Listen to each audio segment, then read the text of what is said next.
Hey, what's going on, guys? And welcome back to another week of Weeb Seen It podcast. This week, we're on episode number 43. Yep. As always, I'm Cam. And I'm Jimmy. And let's get into the episode, guys. And welcome back to another week, guys. Thanks for joining us. I'm pretty sure at this point it's been like a week and a half. It's a weird one. Yeah, we were late posting the last one, and then we ended up missing a week, kind of. So Yeah. Now, just to preface this for people that are wondering, like, what's going on, kind of thing. The new seasons are just like a extremely awkward time because you not only, like, right now we still have 4 shows currently from the last season, and they're 4 pretty big shows. Oh god, yeah. Like, right, I think we only have 3 continuing, but we have the Kumo Desu finale because it was delayed. If it wasn't delayed, it wouldn't have been an issue. It would have been on one of the last ones we talked about. Yeah, we would have. So we have 4 shows, and then we had the summer anime start, and there's like at least 16 new anime. There's more than that, but I'm talking like 16 anime that's like currently on our radar for it. Yeah, and like half of those are isekais too, and a lot of them dropped at the same time. And Yes, I know a lot of people wanted the the one where we go over the synopsis, like the episode we go over the synopsis before they come out, but we just did not have enough time before the episode, before like we could record that before the anime actually aired. And then even then we're debating on doing like the episode where we just talk about episode number 1 of each of the shows, which we're going to mainly do that today. It's just going to be a little bit more casual. So today we're going to go over the 4 episodes. So we're going to go over Kumo Desu, My Hero Academia, Tokyo Avengers, and To Your Eternity from the previous season. And then we're just going to have a brief discussion, maybe like a 30-minute discussion about a lot of the first impressions of the anime so far this season. Yeah. So both of us have watched, for the most part, at least the first episode. Some of them now have like second episodes out. Yeah, there's a few I've been trying to keep up with them, but there's a couple I've missed the first episodes. It's just due to a lack of interest. But Yeah, or even sometimes like I didn't even notice when something came out like Funimation, just from like how the UI is set up sometimes. yeah, I mean, I love Funimation. Don't get me wrong, but their new releases page is horrible. Yeah, they like anytime they get like new properties there, it fills it up. So there's a day you go on and there's like 20 things that are like 90s animes just because they just got them. Yeah, I think they just got Unlimited Blade Works, I think, is the one clogging it up right now. Yeah, so it's just stuff like that takes it up.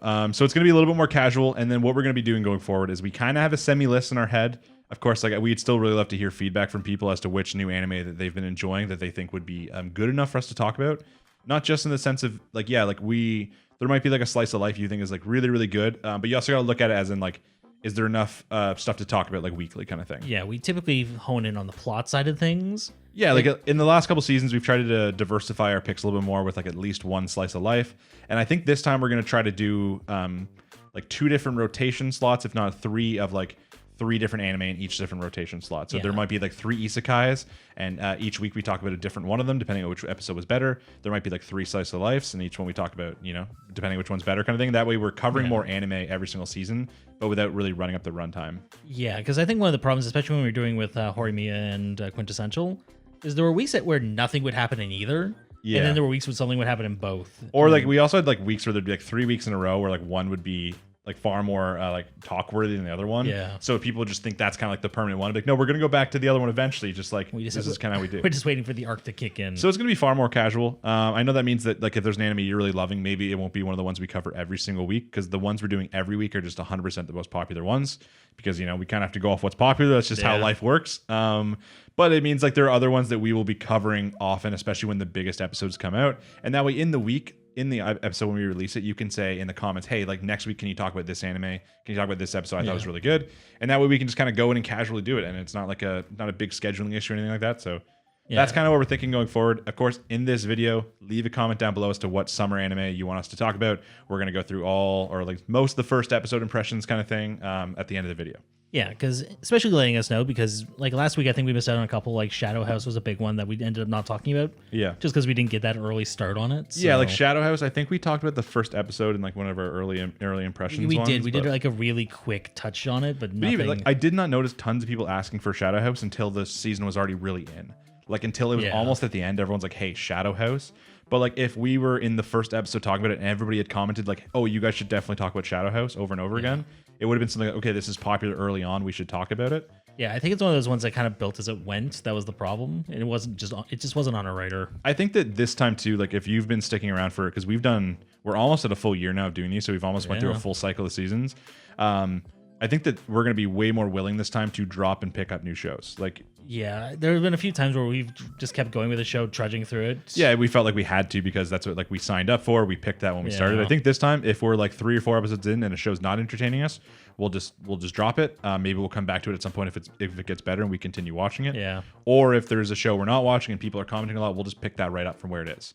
I think a lot of times we get in our own head about like, oh, if we don't start talking about this from episode number 1, there's no point later on. Yeah, it can be really hard just to start. And I think right now we're just going to say, fuck it. And we're just going to start. Like we're doing stuff with like reincarnated as the slime, which we haven't talked about before. I really wish we'd adopted this policy back when we were doing King's Raid. Yeah. I would have loved to have dropped that halfway A lot of through. people did like the shit talking on anime though, which is why you can't be scared to throw an anime we don't necessarily like on there, but we have to be able to watch it each week. Yeah, the problem with King's Raid is I just didn't want to watch it because it wasn't even bad enough for me to rip on that much. It was just sometimes it was Cleo just straight up awful. Yeah. But yeah, so that's kind of like the system we're going to do. Let us know how you feel about that. And then, of course, as I mentioned, let us know in the comments what anime you want us to talk about for next week's episode.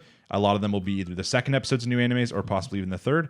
And when we go over it at the end, we'll kind of go over the ones we're definitely thinking about.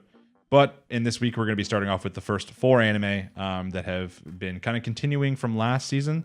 And of course, as I mentioned, we have the Kumo Desu finale. We're covering it a little bit late, but since it's a finale, I mean, it's not like we have to get it out before the other episode comes out. So yeah, it's still relevant. It's still relevant, yeah. And I know a lot of people on this channel, big fans of Kumo Desu, probably waiting for our reaction on the episode.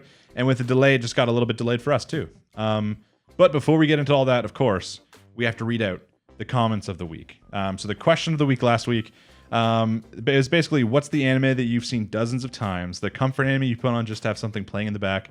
And I said, for me personally, I always give my example, it's Ouran High School Host Club in the English dub. Yeah. I'm not a dub fan either, but the English dub for Ouran High School Host Club, it was on point. Chef's kiss, fantastic. I'm talking like I got like I'm like questing in an MMO or something for like 8 hours in a day. I'm gonna put something on the second TV. It might be Ouran High School Host Club.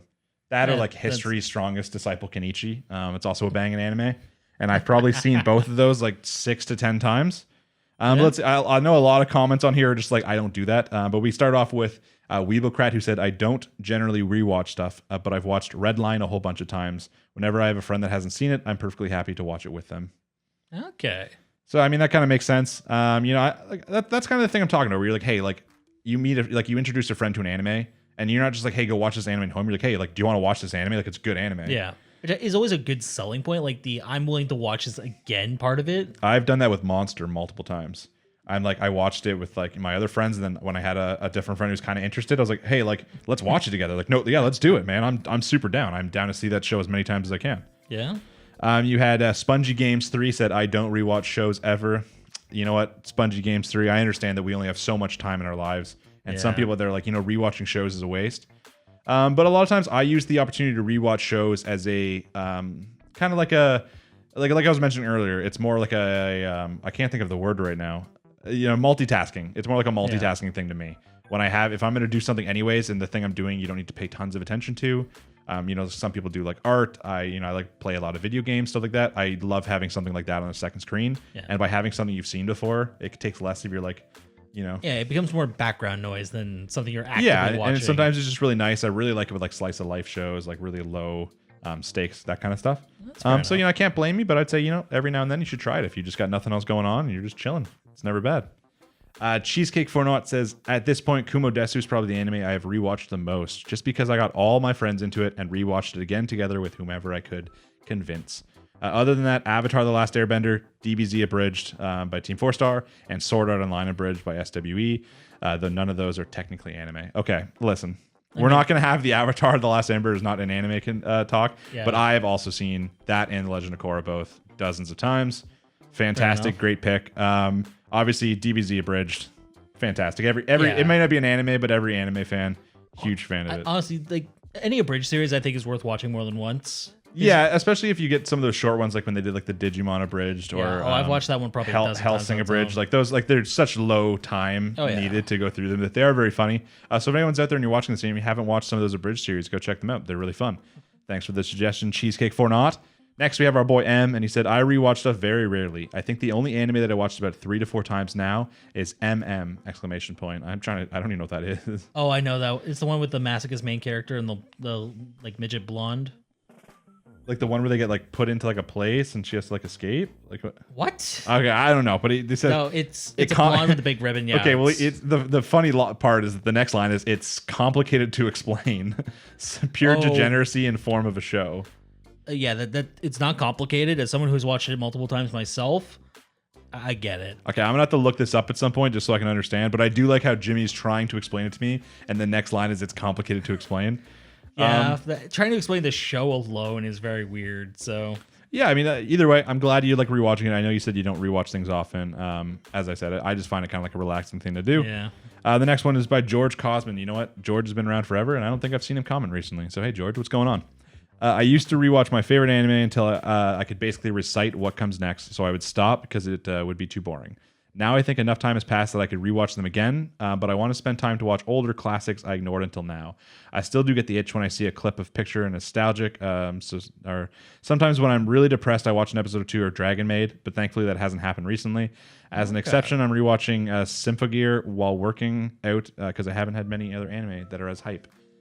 I mean, like, listen, watching something that is like the least depressing thing ever when you're depressed is probably a really good call. You probably don't want to toss on like Wonder Egg Priority or Bokurano. Yeah, no Bokurano, like nothing like that. But I mean, like tossing on like what did you say here? Dragon Maid. Obviously, second season of Dragon Maid out right now. Hopefully, you're enjoying that. Yeah, I've seen Dragon Maid a couple times. Dragon Maid's one I've actually been debating watching. But yeah, I mean that's the kind of thing. Like rewatching a classic or rewatching old anime to get yourself in certain moods or get yourself out of certain moods is one of the coolest parts about it. Yeah. Other than just multitasking, there's that. There's just even there's rewatching things because you just genuinely do not remember what happened. It's been so many years since you've seen it, and you're just like, hey, like I kind of forget this whole arc. I've literally just rewatched arcs of One Piece before because it had been like 10 years I hadn't seen it, and I was like, hey, I want to kind of remember this. So that is fair. Like you kind of remember the Cliff's Notes version, but you want to go back and actually re-experience it. Yeah, so I mean, there's tons of reasons to rewatch an anime. I'm not saying that you should go out there and take all your time to rewatch anime when there are a lot of good quality new anime on too. It's a really fine line. Because like I really think more people out there just keep talking about how like anime was always better back in their day kind of thing, like anything. And I still think that right now we have a lot of good anime that comes out, and it's obviously a lot of things aren't appreciated in their time. It's hard to say right now if one of these anime is going to be a classic, but you can look back and say, like, oh, this anime 10 years ago, classic. But was it technically better than the anime that's airing right now?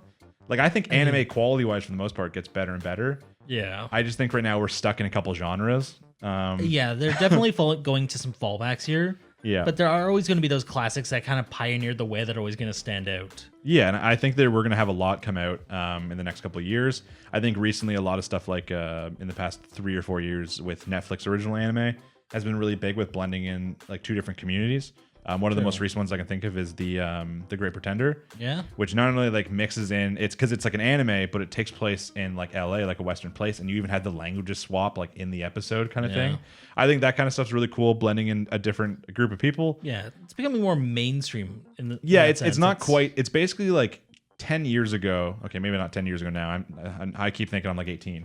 Like 20 years ago, how comic books were lame, and then we got this huge Marvel resurgence when Spider-Man came out like 2000, that kind of stuff. And now like everyone does it. It's cool no matter what. Yeah, the barrier to entry is a lot lower than it used to be. Yeah, it's the same with video gaming became like super cool, and it's basically a career now for like many people in the world. Yeah. Anime is still not quite to those levels, but it could be one day. So yeah, I mean, it used to be, though, if you brought up, like, Evangelion or Trigun or Cowboy Bebop, it was like, get the fuck away from me. Listen, if you bring up Evangelion, I'm still saying get the fuck away from me. Me too. I still think it's pretentious as fuck, but... Yeah. I don't know. It's good to get as much anime as possible in any different medium. I know that right now a lot of people are complaining, though. Too many isekais, too many like ecchi shows, that kind of stuff. I mean, the genres always peak like this. I'm sure like 10 years ago was the exact same thing with different genres. It was probably just purely shonen. It was mostly shonen. I think you're looking at like the Naruto Bleach days. Yeah, there was a long time where like everything was a harem too. So the way it should. I mean, every isekai is a harem too. I know, but at least they have some sort of framing device. It's not just nice guy gets 30 girls. Yeah. So even in this sense though, like we even mentioned when we talk about something like Decadence that eventually we want to rewatch that to see if we have different feelings about the show than we did at the time. So that's like another good reason to rewatch something. You are older now. You could have whole different opinions on a show now that you used to not have. You could be like, hey, I hated this show. You know what? I just rewatched it. I actually like it. Yeah. Or reverse. You could be like, hey, I still love this show. I watched it now. I'm like, oh God, was I ever a fucking idiot? Was that my taste? Like people who like, go on like my anime list and give shit like School Days like a 10 out of 10. Those people look back now and they're like, boy, Was I ever a dumbass? I was gonna say, are you trying to trigger me or? Well, I'm just saying. But I think basically, without any further ado, we're gonna get into the episode. As always, if you guys want to respond and have us read out your comments, look down below. There will be the pinned question of the week down below. I know last week someone in the comments actually gave a lot of fun question of the weeks, like examples. Feel free to do that too, because honestly, like when I'm sitting down there, I'm like staring at it for like 10 minutes, like what the hell am I gonna make the question? I have like 300 in my mind, and then whenever I get to the spot of typing, I'm like, I forget. So if you guys have any cool questions that you guys think would be really fun to answer, and you get to learn more about us when we answer the question, and you get to learn more about everyone else who's watching. Just leave them down below too, and I'll take suggestions, and I'll do some upcoming questions of the week that people have suggested. But yeah, without further ado, we're gonna crack open our non-sponsored energy drinks and get into the actual episode because it's been too long in the making. We went 2 weeks before they're coming with an episode, just with like missing days or like holidays, stuff like that. But I think it's just because this one, with the whole season change, just feels like one of the longest ones. It does. It feels like a completely different time frame at this point. It's hectic. Like there's part of me that like I can't wait to record this episode for just like talking about some of the new anime, and then there's part of me being like, oh my god, I'm so like I'm dreading like recording this episode because it's like, oh, I have like so much new anime to talk about, and we still have to cover these old ones. Like part of me just wishes it went like every season the anime started and the anime stopped at the end of the season. It'd be so clean for a YouTube, but I know it'd be kind of depressing when you have shows like Jujutsu Kaisen that would end after 12 episodes or something. Yeah. But there's always caveats. I think today we are going to start up with Kumo Desu, and we are talking about, of course, the delayed season finale. And what's the title of it? So I'm still a spider, so what? I got to pull up my Kumo Desu notes for this one. Luckily, I was kind of smart, and I know a lot of people commented because it was literally the day after we put out our last video, I believe, where everyone's like, hey, it's coming out this Saturday. Yeah. Like everyone commented that, and I didn't watch it until about 2 days ago. I was literally like, hey, I'm going to wait till we pick the record day after watching all the new anime, and then I'm going to watch the episode and write the notes just so I had most stuff fresh in my mind. Yeah. I mean, notes help keep it fresh anyways. True. I watched it immediately as soon as I could, and I really wish I'd rewatched it before today. Yeah. I mean, I feel like at some point we'll be rewatching Kumo Desu before season 2 comes out. There's a good chance I'll actually end up binging it at some point this season. If season 2 comes out, I should say. But, I think a lot of people are very hopeful that there will be a season 2. I'm pretty sure that the studio, with like cliffhanger endings and stuff like that, and the story barely being told, like the main story, I feel like there's a good chance we're getting a season 2. Oh god, yeah. Obviously, the one thing we'll just start talking about right away is the fact that it was delayed. A lot of people said there was like they lost some of the data or something like that, like they lost part of it, and then there was like a quality issue. So they end up losing a lot of their work, and as a result, it caused them to speed up and being a little bit sloppier, and as a result, that's what caused the animation drop. Yeah, as everybody noticed in the past couple episodes, a lot of it was like we weren't sure if it was just because now they're using more CGI than they started with, so it just looks a little bit odd. Yeah. But we will talk like the finale looked pretty good. Yeah, compared to what preceded it, it's night and day. They're showcasing a lot better work. Yeah, like even like there wasn't any crazy animation with like the fight scenes that they had in it, but I think the whole point is that like you don't notice it. Like you could almost have like fight scenes where like there's like barely any movement, more like a fucking like a slideshow projection kind of thing for the most part. And as long as the CGI doesn't look awful, you'll be less likely to remember it than if the CGI was bad. Yeah, you remember what grates on you more than you remember what you like, or just is inoffensive rather. Yeah, so at least like it wasn't noticeable, so I can't really say that it was bad. I can't like actively remember being I was watching it, oh, this is good. Like this animation's fantastic. I remember watching a few scenes and thinking like, okay, this is better. Yeah, and I feel like that's all we could hope for. Like, obviously, I didn't feel like I was watching some Blender student's like third portfolio entry or something. I think we'd be more disappointed if it was a new season and like the animation looked the exact same or maybe like a little bit better. Yeah. But since it's just a swap between 2 episodes, like from 24 to 25, whatever it was, we can't expect much. I'm glad at least they put the effort in to come up with a good finale. Yeah, I think delaying was the better option. Yeah, it just kind of sucks because we would have talked about this like 2 weeks ago now as soon as it came out, and we would have been ready to move on to the summer season. But okay, we're going to start with my very first note, which was that Kumiko survives Ariel's attack. None of us are shocked. And how did she survive her attack? She lays the egg or like that. She took the egg laying skill she stole from Mother and has put her parallel minds in like the egg form basically. And then she evolves into the arachne form. And then just straight there, just like no ceremony, nothing. And that basically confirms that she is in fact Shiro. So yeah, no big surprise. We kind of saw it coming, and obviously we see more. We see more later in the episode too. That's 100% confirming it. But there, as soon as you see like the pink hair come out and stuff, you're like, okay, like the pinkish white hair.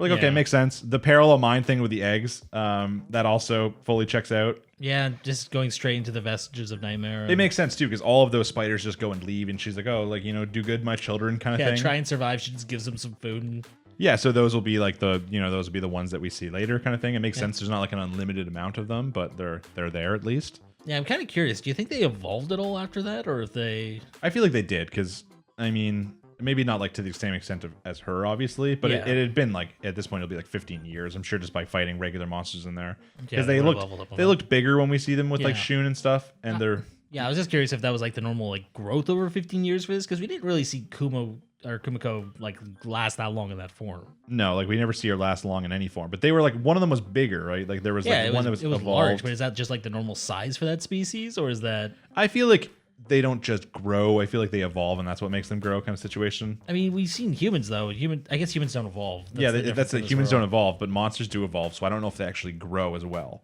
I don't know if they grow and evolve. So it's like a Pokemon situation. They just you get to a certain level, then you just pop up. Yeah, you're not gonna have like a 10-foot Pikachu no matter how long you have it for. It's got to be a Raichu to get bigger. Unless you're in Galar. Maybe. But yeah, so I mean that's kind of cool. We both saw that parallel minds mixed with like the egg. I mean, we didn't know it was gonna be her like laying eggs using like a laying egg skill that she got through Mother, but we knew at some point she was gonna put some of her consciousness into like into the other spiders. Yeah, I wasn't sure if it was going to be the egg laying skill, or if it was going to be something like a cloning skill, or like something along those lines. We knew in the area it was taking it, we just didn't know exactly how it was getting there. And then after that, we pretty much go right back to the Shun fight where we were expected to go. So we continue the Shun fight where it's once again going badly for them. Yeah. At the end of last episode, it looked like things were to turn around when all the elf tanks show up. Yeah, and then they just did not matter. Yeah, they didn't. The two characters, Kyoya and Sophia, are both like, oh, never mind, these things suck or whatever like that. Oh yeah, sure, I can't use my blood power, but like I just fucking use this blood ocean power, whatever it is. Yeah, it was just like, oh, instead of just like punching through it, I just grind them away. It's like, okay. Yeah, so they got through that problem real fast. And then I wrote here that Kyoya, after once again Shun yelling at him, was about to.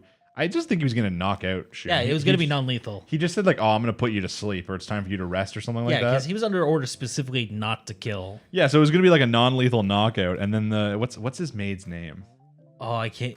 I literally, even when I watched it, I could not remember her name, even though they probably yelled it. So I just wrote like, Shun's elf maid like steps Lisa, in the way. Sandra, Elise. Someone will let us know. This is the fun part about correct us in the comments. But she steps in the way, takes a big sword strike. And then I was a little bit confused at the next string of events because I don't remember all the skills. I'll be honest with you.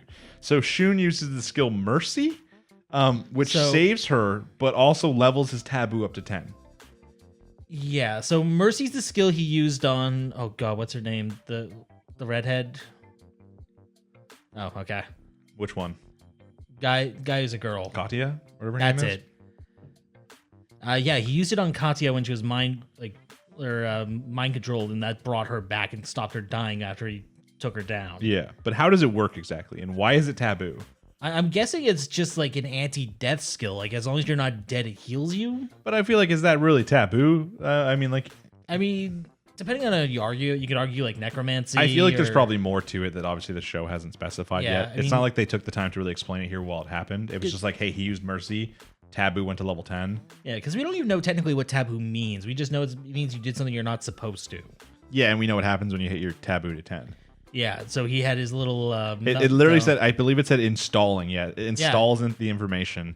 We don't get to see what he sees, but we assume it's the same thing Kumiko saw, getting the information, but like the world, all that kind of situation. He's going kind of mentally crazy. They're all confused. Even Sophia's like, did you do this, Kyoya? He's like, this wasn't me. He's like, I didn't do anything. I kind of thought they would almost like know. Like I thought they would maybe have experienced this. I don't know, because I feel like they might just be following the people who do know this. Probably. I thought that maybe like since they're all like the kind of bad, I'm going to say bad side with quotations. The antagonists? Here. Yeah, the antagonists that maybe they've all had like taboo in some sense. I mean, they might all have taboo, but the problem is like leveling it up doesn't seem that easy, Mercy aside. I mean, yeah, I swear he went from like level 1 to like level 10. Maybe Mercy is like some super broken skill you're not supposed to ever use. Maybe it's a skill only the hero can use too. And it's like, oh, don't use that hero. You have it, but don't use it. It's one of those like, the only thing that comes to mind is like the Mega Man games with like the dark chips. It's like, you give away a part of your life force to use this when in a dire situation. I'm sure that when we get later into the series or people in the light novel or manga, I'm sure that they like give you more explanation as to what Mercy actually does. I'm sure there was already a breakdown of it in the original like light novel. Yeah, that'll be what all our comments are about too. So yeah, it's like this is what it does, this is why it's bad, and this is why he screwed up. Yeah, well, don't worry, we'll get to see that in all the comments here. But the next scene is basically Hugo's just attacking Sophia. Basically, while Shun's just on the ground, they're all kind of concerned. Hugo's like, "Oh, I'm gonna use this as an opportunity." It immediately doesn't help because Shiro shows up. The only important information here is that Sophia calls her master. We kind of understand why. I mean, yeah, with the flashbacks and stuff like that of seeing Kumiko actively like she's been helping Sophia the whole time as like a baby, just from like being nice to a baby, I suppose. She protected her like day one and just kind of she almost adopted her in a way. Yeah, and since Sophia has her consciousness even as a baby, she's like, "Oh, this spider keeps like saving me," kind of thing. Yeah. So it kind of makes sense. And then Sophia, something interesting, or not something with Shiro when she shows up, she greets Sensei. She greets Oka Sensei. You see Oka Sensei not believe that she's like, "How is this possible?" kind of thing. Makes sense. And then right after that, Shun, of course, calls her Wakaba. So he immediately gets like, I guess, like the face, because it's kind of like Fae in an example, because they weren't born human, but when they take on a human form, it appears to be like the only situation where it actually makes you look like your original form. I guess it's the shape of the soul, so it just kind of reverts to back what it was. Yeah, because now that she's in, well, I guess she's not the arachne form in the future, but now that she has like a human form in the future, like a full human form, it's easy to tell. So yeah. I mean, like, I thought, like, when people were talking how Kumiko's, like, identity is, like, a secret, I thought they meant for, like, a much longer time. I'm willing to bet this is something they did for the anime. Probably just because they couldn't really hide it. Like, it was too obvious. I know that the anime early on tried to get, like, a lot of red herring situations going in, but I feel like you just couldn't hide it any longer. Yeah, because the thing is, with a light novel, you can get away with descriptors that don't necessarily give away that they're a dead ringer for how they used to look. Mm-hmm. You can just get away with just, like, the little hints that they look the same. In anime, we're just going to compare the pictures. Yeah, we're going to immediately see it. We're like, oh, same hair. Done.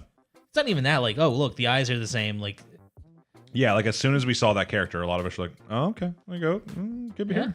But yeah, it's not too surprising, but I was a little bit surprised that they actually acknowledged it was Wakaba.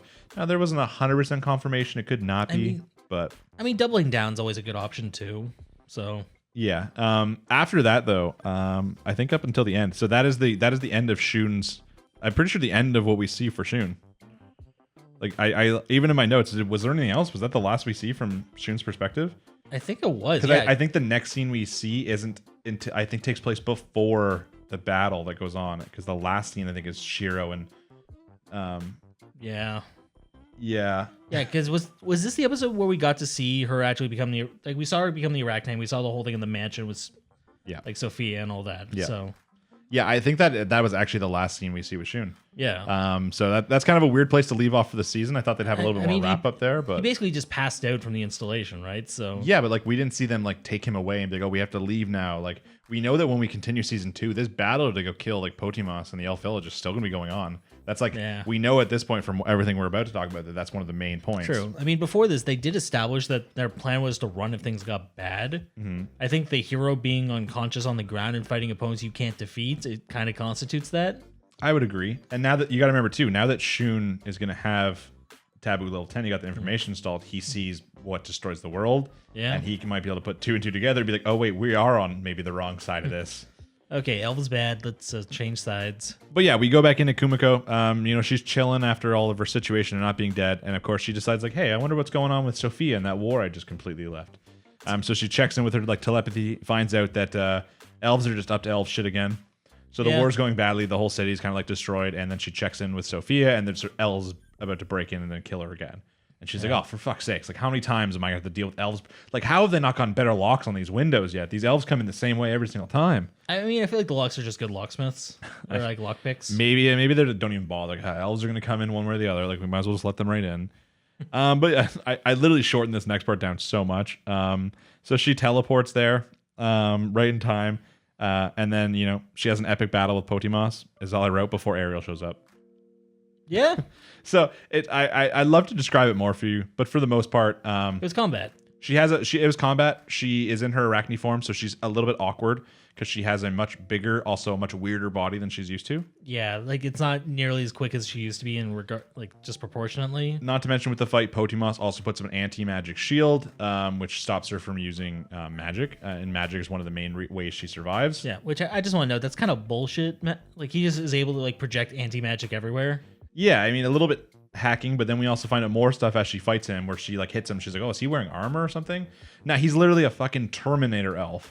Like she even describes it as like Arnoldian or something like that. Like he's got like an Arnoldian body or something. Yeah, it was something like, what's Arnold doing here? Or so he's literally like, she like scrapes off part of his face and he's got like a full mech, like, you know, face underneath. It was literally just a Terminator with elf skin on top. Yeah.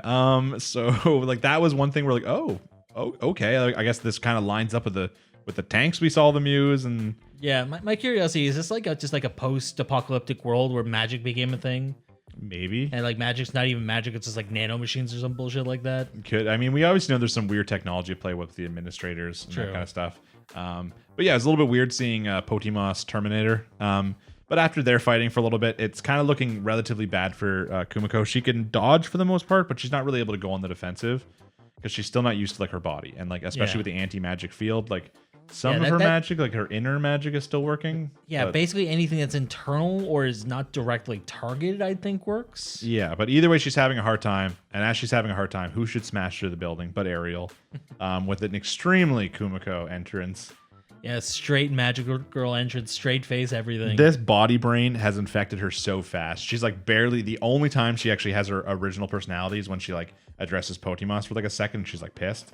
Yeah. Like, I think at this point they're not even two entities. Like it's literally just like one like mixed mass of both of them. Yeah, and she acknowledges it too. Like as soon as she comes in, she just completely wipes Potimos out. She just like slaps his head off, and then he talks a little bit, being like, "Ha ha ha! You think you got me, but you'll never get all of me." And this kind of makes sense in the future when he also gets his head taken off and then he's alive later. We were kind of before like, oh, how is that possible? Yeah, I feel like they would have noticed when they did that. Like, wouldn't they have noticed that the head was like robotic? I feel like there was blood in this scene in the past. I swear there was blood. Maybe it was oil? Maybe they just put artificial blood to like fake it kind of situation. It has like a defense mechanism, like cover with gore so no one realizes. So after she cuts the head off, he like keeps talking about how like she's never going to be able to actually kill him. And then he like stomps on her face, or she stomps on his face, destroying him. And then she decides to make a truce with Kumiko. Yeah. Being like, hey, listen, like, you know, you're not that bad. Also, the body brain inside me is like literally taking away all my urge to kill you. So like, what if we just team up? And Kumiko's like, yeah. She's like, I honestly didn't want to fight you to begin with. So I mean, this is a fine truce for me. She's like, it kind of works out. Yeah. Kumiko's just like, this was an entirely accidental fight for me. Yeah, so, it was. She was never really all into it, anyways. Even like the thing with body brain was completely accidental. Yeah, he just kind of saw something. He's like, ooh, I can attack this. And yeah, while he was connected to like Mother. So they make a little truce, which is nice. And then really the next scene is just they find Sophia, and I just put Meza. I don't remember the rest of his name. It's like Mesophophiles or something along those lines. They find them. They offer them to join up in their little squad, and then they want to go to like the demon continent to team up and save the world. Yeah, because this is also where we got to see him turn into a vampire. Yeah, he was part of the fight where I wrote Kumiko fights. Yeah, it was like he just refused to go down. She's like, well, I guess I'm going to turn you into a vampire now. It's like, yeah, and that still didn't work. So it really didn't help with much. I mean, it helped a little. It helped with some of the basic bitch elves, just not with like the. I mean, to be fair, issue. I don't think she was counting on the vampire having to fight the Terminator. I mean, I can't imagine she could have predicted that. But they kind of show up, and then you even get to hear Sophia uses like telepathy to talk to them. And they're like, oh hey, like they're like, oh that's cool. And they're like, hey, why don't you guys just join us? She's like, come with Arrows, like come with us. We'll go back to like the demon area. Yeah. And then like we'll save the world or some shit eventually. And they're like, okay, yeah. Yeah, I love how chill she was about it too. Just like, I know I just met you, but yeah, sure, come on. But it's very Kumiko though. I mean, that is, yeah. Which is kind of funny, because then in the final scene is Kumiko as Shiro. That's what we believe anyways. In the current time, getting ready to save the world with her crew. Because there you see her, you see Ariel, you see all like the other reincarnations they have. Yeah, you get the little like march off towards camera. And yeah, which I'm assuming is just them going towards the battle we just saw them fighting. Like them going to finally, because now we know, like we see Potimus at the one point when his head gets destroyed. Come out, and there's like a room with multiple Potimos bodies, like tons of them. And we know that Kumiko in the episode mentions that like the elf technology that she's seeing here is the stuff that like destroys the world. She mentions that at some point. She's like, "Oh, this is the technology I see like destroying the planet, kind of thing." So this makes sense as to why they're going after the elves and why she's part of this team. Okay. So I think a lot of it. I think for a lot of the other reincarnations, the one thing, the reason I found that weird earlier, that they were kind of weirded about the taboo thing, is that I assumed one of the main reasons they were able to get the other reincarnations on their side was by those characters having seen the taboo thing and then joining up to be like, hey, yeah, like we have to take down these elves. Yeah. But like then they were surprised at it, unless like maybe they just didn't have the same reaction when it happened. Yeah, I don't think Kumiko took it that hard when she got installed. Well, I don't think we saw the perspective of other people seeing her. We just went right into her head. So we didn't like get an outside vision of her on the ground like shaking kind of thing. But she might have still done it. True. I mean, it might be different for monsters too. It might just like they just shut down for a few moments and then. I mean, who knows? Maybe Kyoya like killed a couple. Like maybe when he was a baby, he accidentally like burned down an orphanage or something like that. And he got taboo level 10 as a baby, and then it's been so long. It's been like 15 years. You kind of forgot what it was like. I mean, to be fair, we don't even know if that would cause taboo. I don't know. We don't 100% know what causes taboo. But yeah, I think that it's interesting now because we get the reason why the elves are actually the bad guys. Yeah. We learned that Potimos kind of a scumbag. And now we're a little bit definitely more sus about the whole like treatment of the other reincarnations and his like collecting of them. I don't now believe it's just because he's like, oh well, Oka, like my daughter Oka Sensei wants to save these reincarnations, so let's collect them. Yeah, it's just like, ooh, this might be powerful. Yeah, exactly. And it kind of it gives us a little bit more perspective on like the side that's bad, right? Like we have Ariel now, a very different character mixed in with Kumiko. True. So, we don't know all of her motives and that kind of stuff. But for the most part right now, all we know is that she's kind of on the board of, saving the planet. I mean, yeah. I think the only other really weird thing is that Kumiko in like modern time, and I think we kind of see it in this with her body, when she has like the body on the spider, doesn't really show emotion. Yeah, it might be just lack of stylization, because before, like, we weren't actually seeing Kumiko. We were just seeing the cartoony, like, what she thought of herself as. And because then even later, when we get into, like, Shiro territory, she's very different than the Kumiko we know. Yeah, but at the same time, now you have to remember that this is also her interacting with a group of people, and she was also known before for being the quiet type, like, kind of stayed away. She might have just fit herself back into that role upon entering, like, a group. With an introvert, a lot of them are very quiet in social situations, but in their head, they're very...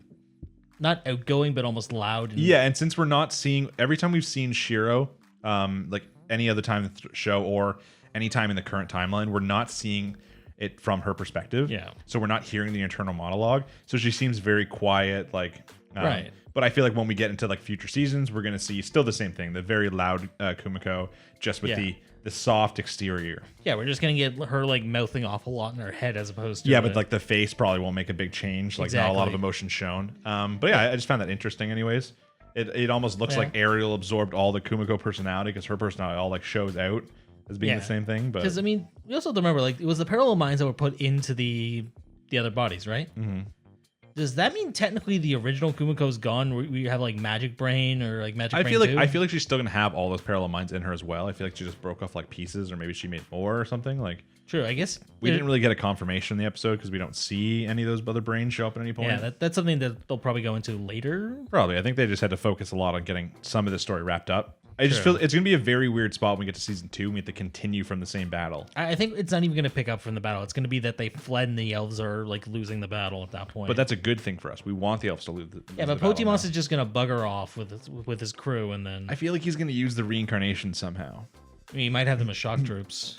He's going to have them as self-destructing bombs. They're just going to run in and they're going to like blow up. They're going to have all this like...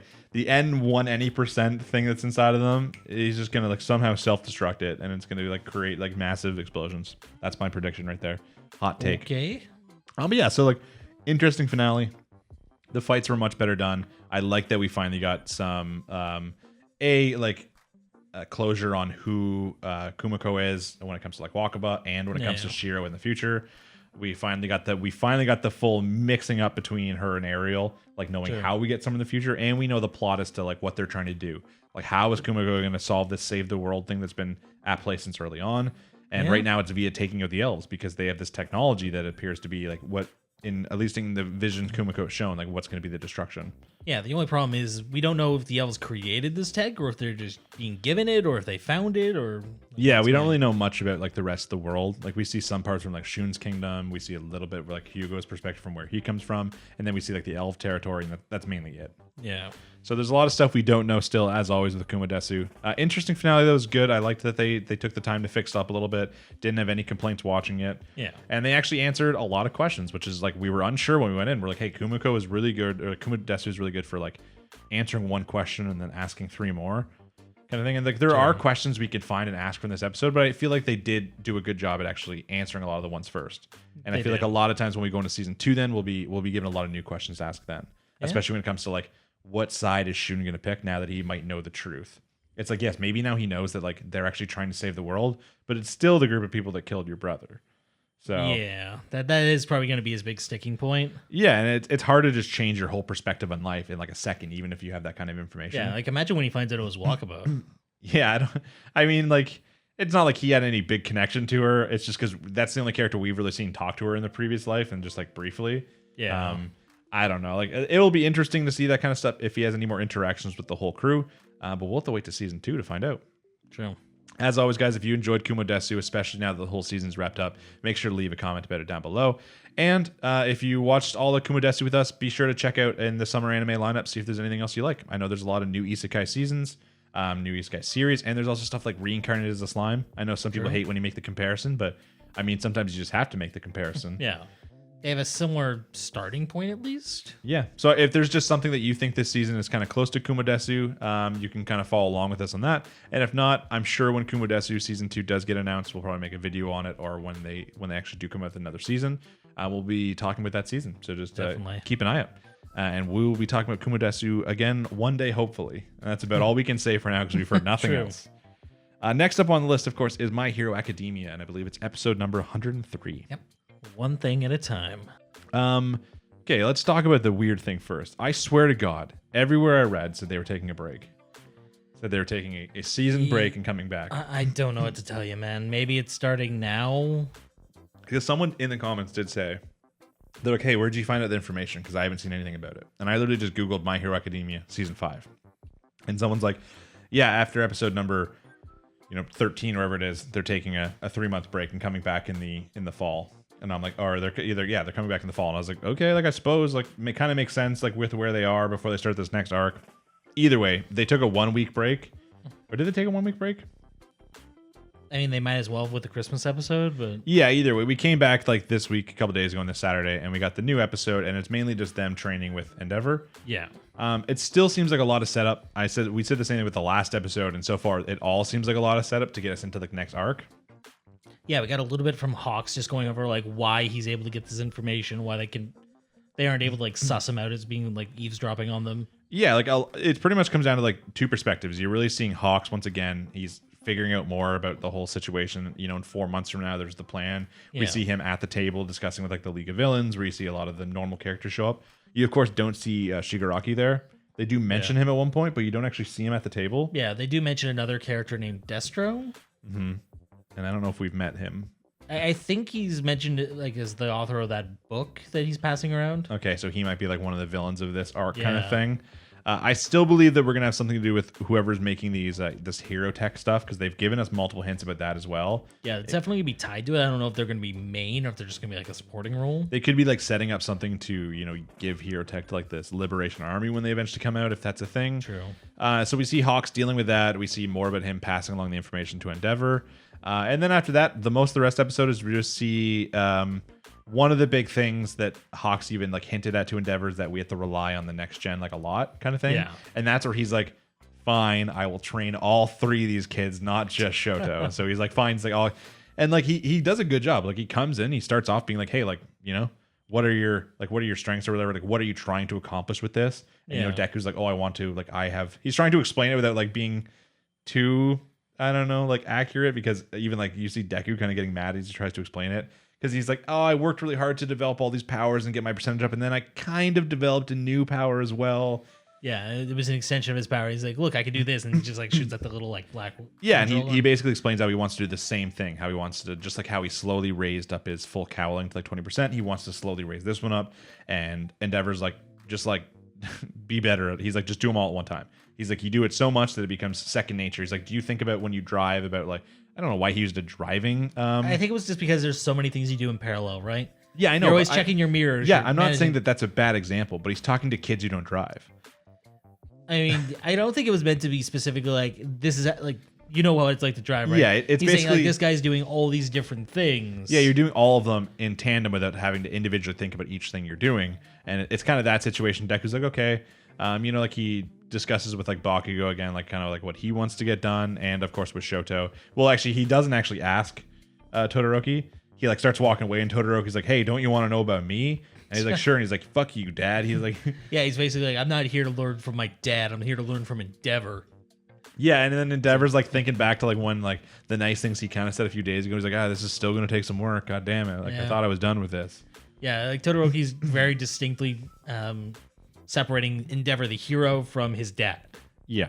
So either way, like even Endeavor kind of takes on the challenge. He's like, sure. He's like, that's fine by me. Yeah. And then like the rest of the episode is he takes them through a couple things. He basically teaches them they have to be like super fast, and you kind of see like them just not really training, but then like learning, like even when they're going in. I think who's like, cause he's trying to basically explain, like he's trying to teach Todoroki how he can use like his abilities to kind of speed up and that kind of stuff, about how to get to like how to get to both rescue. He's like, some agencies only do rescue, some only do like fill in stuff. He's like, we do fucking all of it. I was like, you're a hero, you're gonna do all of it.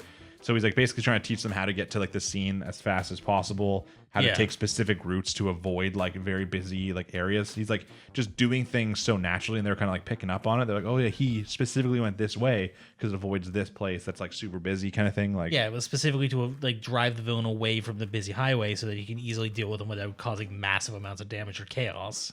Yeah, so we didn't like learn tons in this episode that we didn't already know. Yeah. So I don't think we have tons to talk about for it.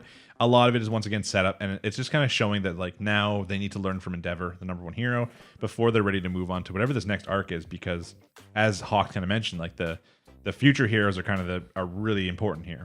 Yeah, and one thing that was kind of worth noting was the League of Villains looked at them and like, oh, it looks like they haven't improved much. Yeah, like and like Hawks, when in the last episode when they were chasing the one bad guy and Hawks took him out before they could. Yeah, he deliberately did it so that they would not see the progress of their powers. Yeah. Which is really, Hawks is kind of OP, like he's really good. Yeah, he's got one of those weird like super versatile powers that doesn't sound like he'd be that good. Yeah, he's like, oh yeah, this guy's got wings. Yeah, but it's like they're all like psychic or psionic feathers that he can like hear through when he shoves them at the door. Yeah, he control them individually, use them as weapons, fly, hear through them. Like I don't know. I feel like there's something you could just kind of tack powers onto as you need it. Yeah, he's got a lot of good powers. They just kind of throw new ones on as the situation calls for it. But yeah, that was kind of cool because he knows that they've grown, but he doesn't want the League of Villains to know that. He wants them to underestimate them going to this next fight, and they're going to grow even more now they have Endeavor teaching them. True. And then we see like a quick scene of even all the other heroes in the class, and even ones from Class 1B working in their like work home studies, whatever the hell they're called, with their heroes and that kind of stuff, and learning stuff as well. Because, of course, it's not just all about Deku, Todoroki, and Bakugo. Yeah, because the next episode's actually going to be, Uraraka, Tsuyu, and... Is it? Wow. Did you watch the next time? Nope. Yeah, they're going back to the shipwreck hero, Selkies. Oh, cool. Was that the seal guy? Yeah. Okay. Wait, Uraraka didn't go back to... No, she went back... She and the Spiral Girl went back to the Dragon Lady, but they have, like, a joint op, I guess. Okay. And then something about like smugglers, and they've got like drugs and. I mean, that's kind of. I know that a lot of people probably just want to see like Bakugo, Deku, and Todoroki. I mean, I'm not gonna lie. I don't mind that they're like, hey, let's show all the other characters too going into their work studies. We can see all these other heroes too and what's going on. Yeah. I think it's a good idea. There will probably be people that don't like it though. Yeah, I honestly like the diversity in characters. I mean, the only issue is you can't really do like an episode per like group because there's so many of them. You would literally finish your season without getting anything done. That's why we have one with Uraraka, Tsuyu, and fucking Spiral Girl. Yeah, but how many more? Like, are they gonna do one with then like Ida and whoever he's with, and then we're gonna have one with like we might get an Ida one guy, and we'll probably get like a joint up with like Ida, Kirishima, and Tetsu and Grape Juice. No, you got to throw him in there. He's a fan favorite. Oh come on. But yeah, I don't know. I hope that they do some of those. Like I like seeing the other perspectives. It's fun, especially like we don't see enough rescue stuff. You know, like we see a lot of villain fights because it's like a shoujo anime or a shoujo. It's like a shonen. It's like a shonen anime. It's not a shoujo. That'd be a completely different show at this point. It's a shonen anime, so we see a lot of villain fights. They don't show enough of the fun rescue though. They always show like small scenes. Yeah, we got a little bit in this episode with Endeavor blocking the car, and but they could show more. We need to see like people being saved from like a volcano eruption or something. I mean, I think that'd be a little extreme. No, that'd be great. Like, I think like a flood or a tornado would probably be the better option. A forest fire or something, like it just like. I mean, yeah, that would be better. Like a volcano is a little. Volcano would be kind of cool though. That's all I'm saying. Except for you just have one dude who just like has a lava control quirk, and then. Either way, they need to show more like rescue missions, which I think we'll hopefully get something in the next episode. And then I'm excited going forward just to see more. Like as I said, we've got a lot of setup episodes, and I just can't wait to get to that like really hypey My Hero episode. You know. True. Where everything kind of goes nuts, especially with like the movie. I don't know when the movie's coming out, but we keep getting more and more news about the movie, so it's kind of getting me hyped up for some big My Hero episodes. Yeah, I don't think they've dropped an actual release date yet. Probably not. I don't even think they dropped an official trailer yet. But when that drops, and then they come with a release date, that's going to get me really hyped for My Hero, and then I'm going to want some big episodes. So yeah, if you guys are a My Hero fan, comment down below. Especially let us know if we're just crazy when I read that article about like them taking a break at some point. Maybe they're just continuing on right through. Maybe it was about the last season, and maybe it was just kind of mixed in there. I don't know. Someone in the comments last week was confused. I was confused when I read it. I was like, I don't know. I was like, that's just what I read. I was like, I'm not an expert, but it seems like they're not taking a break right now. At least we got to fact check better. No, I refuse. We fact check perfect amount. Our fact checks are people commenting down below. Let's keep it that way. But next up this week is, of course, Tokyo Revengers. Mainly episode 14. We did miss 13 last week with the kind of break we took, so we'll get into a quick little synopsis of that too. Yeah. But mainly 14. Yeah, 14 is titled Breakup.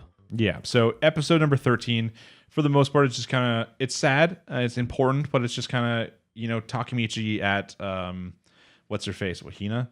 At Hina's funeral. Is it Hina? Yes. Yes, it's Hina. At Hina's funeral. Lots of sad stuff, him breaking down a little bit, especially like when he's given the gift from the mother. You get Naoto breaking down. Yeah. When Takemichi's kind of like being nutty. Well, it was just like he had that moment where he was like stealing himself at the altar. And like then Naoto just breaks down. All the like guards were like, "Hey man, you need to hurry on." He's like, "Yeah, okay, man." He just sit there like focusing. I mean, it's something. Yeah, I mean, it was good. It was all really, really good. But for the most part, it's just kind of him stealing himself. And once again, he tells Naoto, he's like, "Listen, I'm going to become the head of Tomen." And Naoto's like, "Listen, dude, that's impossible." He's like, "I'm going to do it." And he's like, "Okay, man. Like, yeah, let's try it." Like, he's like, "You know what? You haven't failed me yet, technically." Yeah, he succeeded every mission. I want Takemichi to say like, "Yeah, if I told you like a month ago that going back in time was possible, you would have called me insane." So yeah, exactly. So I mean, Naoto actually believed him pretty quickly about that. So I mean, true, as a kid, he kind of didn't. Like, we don't know if he was originally a cop, and this just like... Yeah, we don't know exactly how like the time travel stuff lines up. We didn't get to see enough of the modern timeline ahead of time. His dad, I think he and Hina's dad was a cop, yeah, right? That's what she complained, that like his dad was always going away and that kind of stuff. Yeah.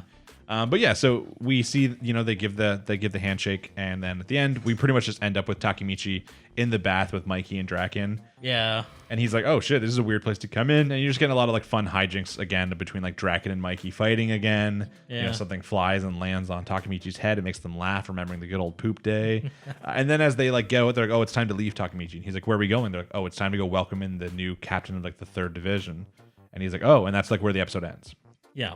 And it just leaves on that big cliffhanger. It's like, who the hell's the new 3rd captain? Yeah. Because he wasn't gone for that long. He was like a couple days. Yeah, the only really important thing in episode 13, of course, which it was like the very original plot, like the thing they were supposed to travel back in time for, was to make sure that Mikey and Kisaki never met.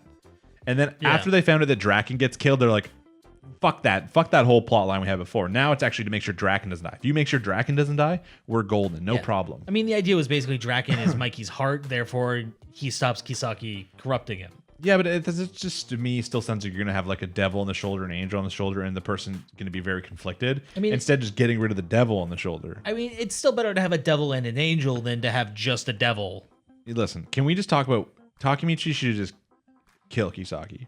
I mean, I'm all for that. All he has to do is push him onto a train platform. What if that's how he gets his travel back in time powers? Because I still think it's coming.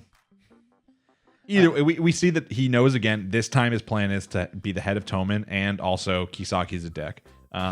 He's like, I'm going to stop him in some way by becoming the head of Tomen.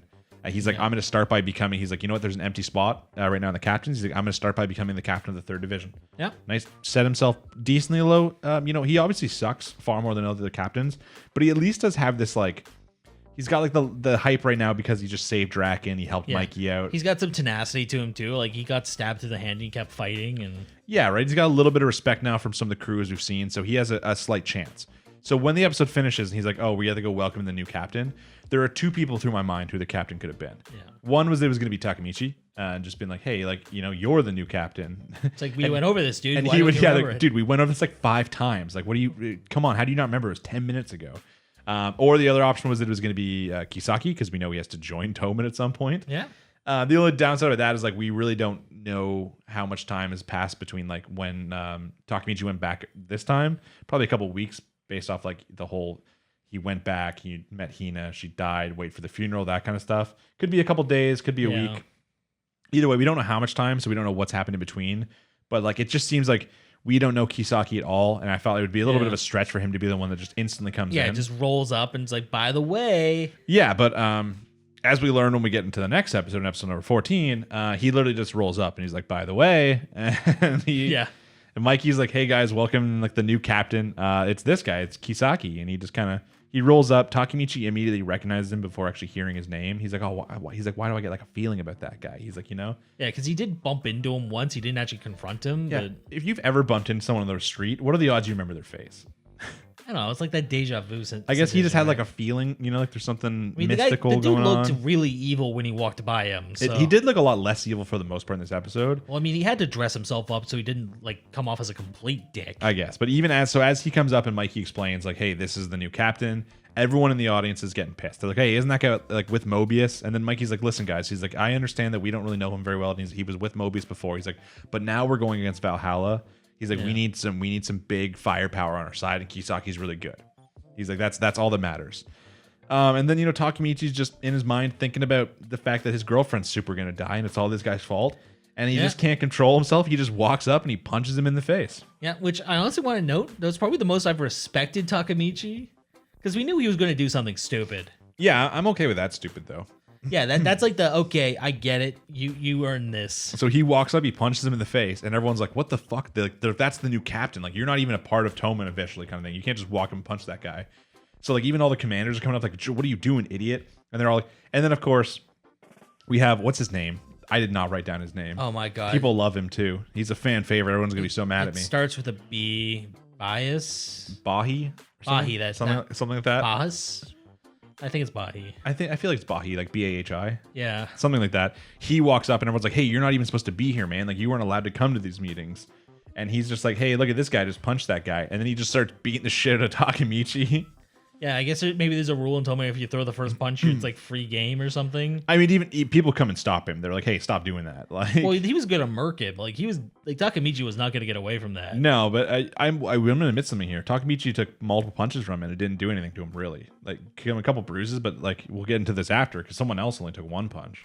I mean, to be fair, he took one punch after he did that. So yeah, Bahi kind of goes in, starts beating the shit out of Takemichi, and they're all like, "Hey man, you can't come here," kind of thing. Like, they're kind of hinting that like he has a problem with someone that he's not supposed to be here. Yeah, they specifically said after an interpersonal conflict, you're not allowed to come here anymore. Yeah, and then basically he's like, "Hey, fuck you guys." He's like, "Guess what I'm doing? I'm going to."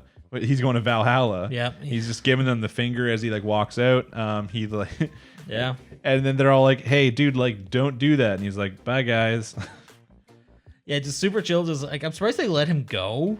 Yeah. That's why I'm like, hey, we have this whole gang here. But I guess, like, Mikey just doesn't really roll like that. He hasn't actively done anything to them kind of thing. So I don't think he's just going to get his whole gang to, like, beat this guy up. Yeah, there's, like, that disbelief that, he'll actually do it. Yeah, but he kind of he takes off. Obviously, that causes a lot of strife.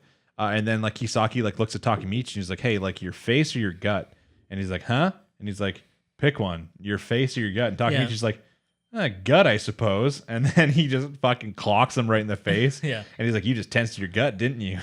And Takemichi's just out like a light. Yeah. Cool scene, but I didn't want it to be cool because I don't like Kisaki.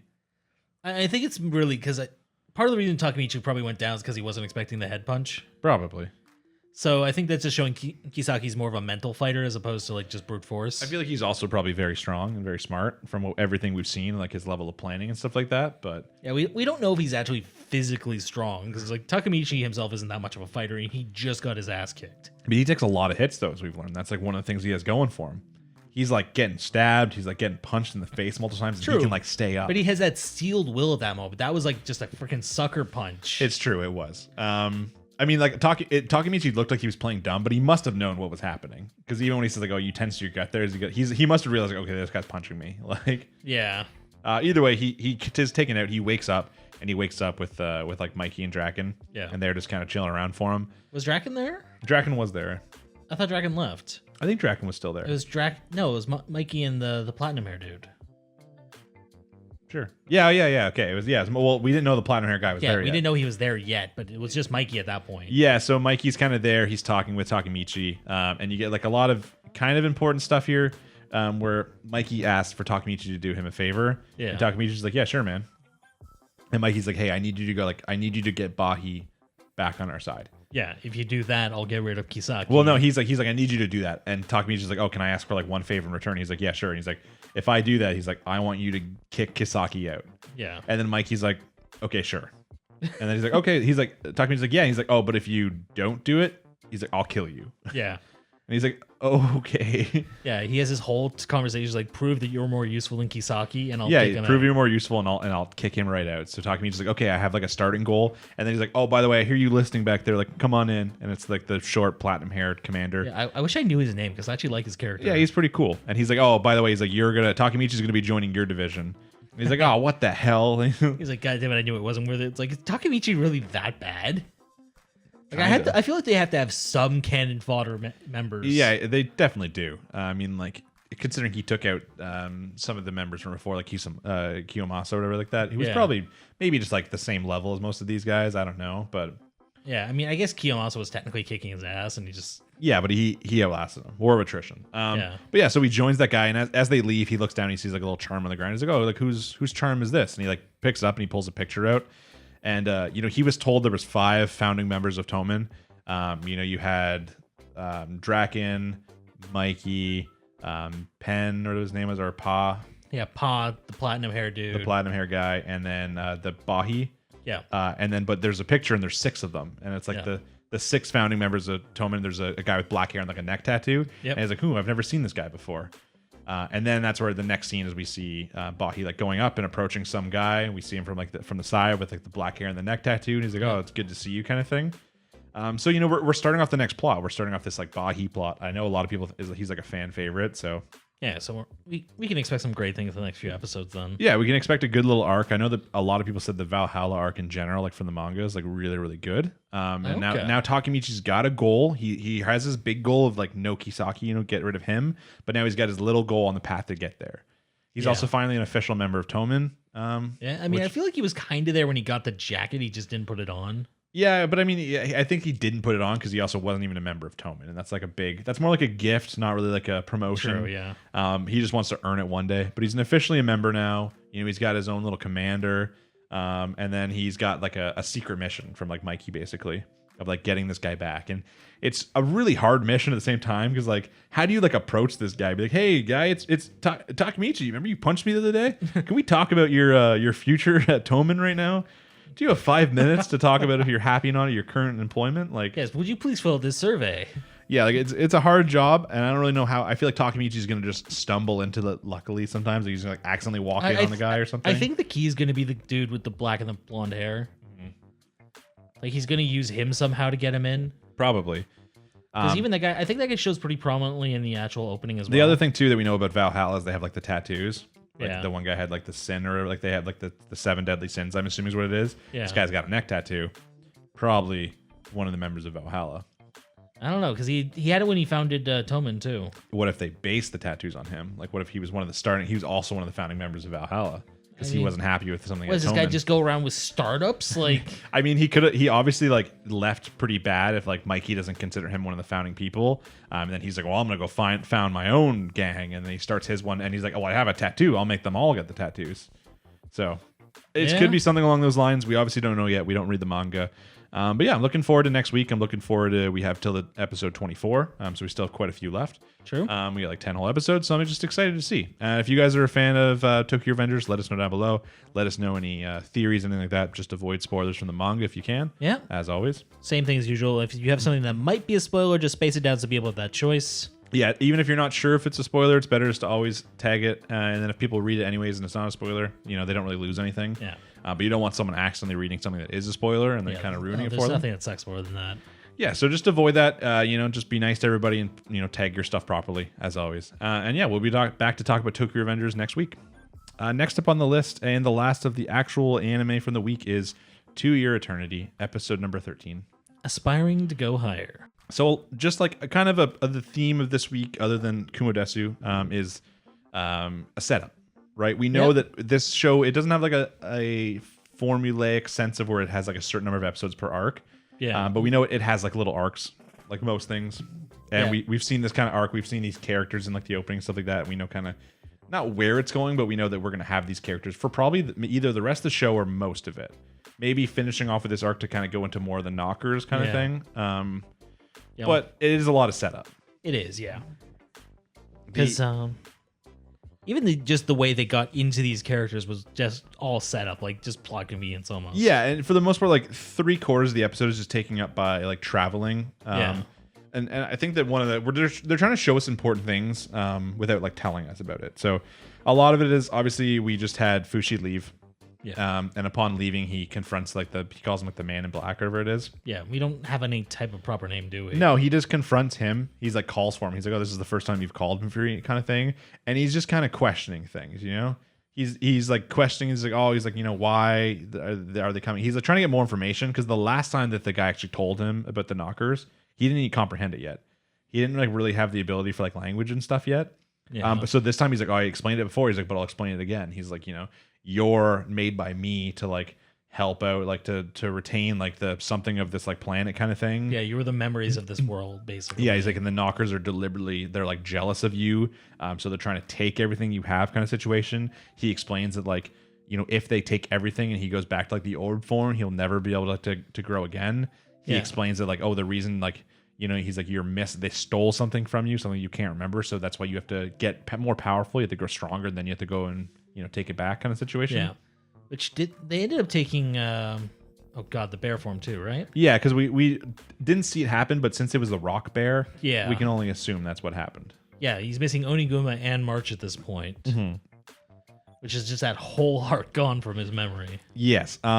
Now I'm gonna get into this later because I think that there's a character coming back. I know what you're talking about. In the next episode. But a lot of it's him traveling around, and as he's talking to the man, he smells something, and then he runs and he goes approach it, and it's of course like what's her name, Pioran or something. Pioran, yeah. The old lady, and he's like, "Oh, what are you doing here?" And she's like, "Oh," he's like, "You know what? Like the only reason I even went to the old booze man to begin with was to figure out like what was going on with you, kind of situation." He's like, "There's not really a reason for me to stay." She's like, Reen and Shin can cover it. Yeah, see, work in the store together, growing close. That's all I'm saying.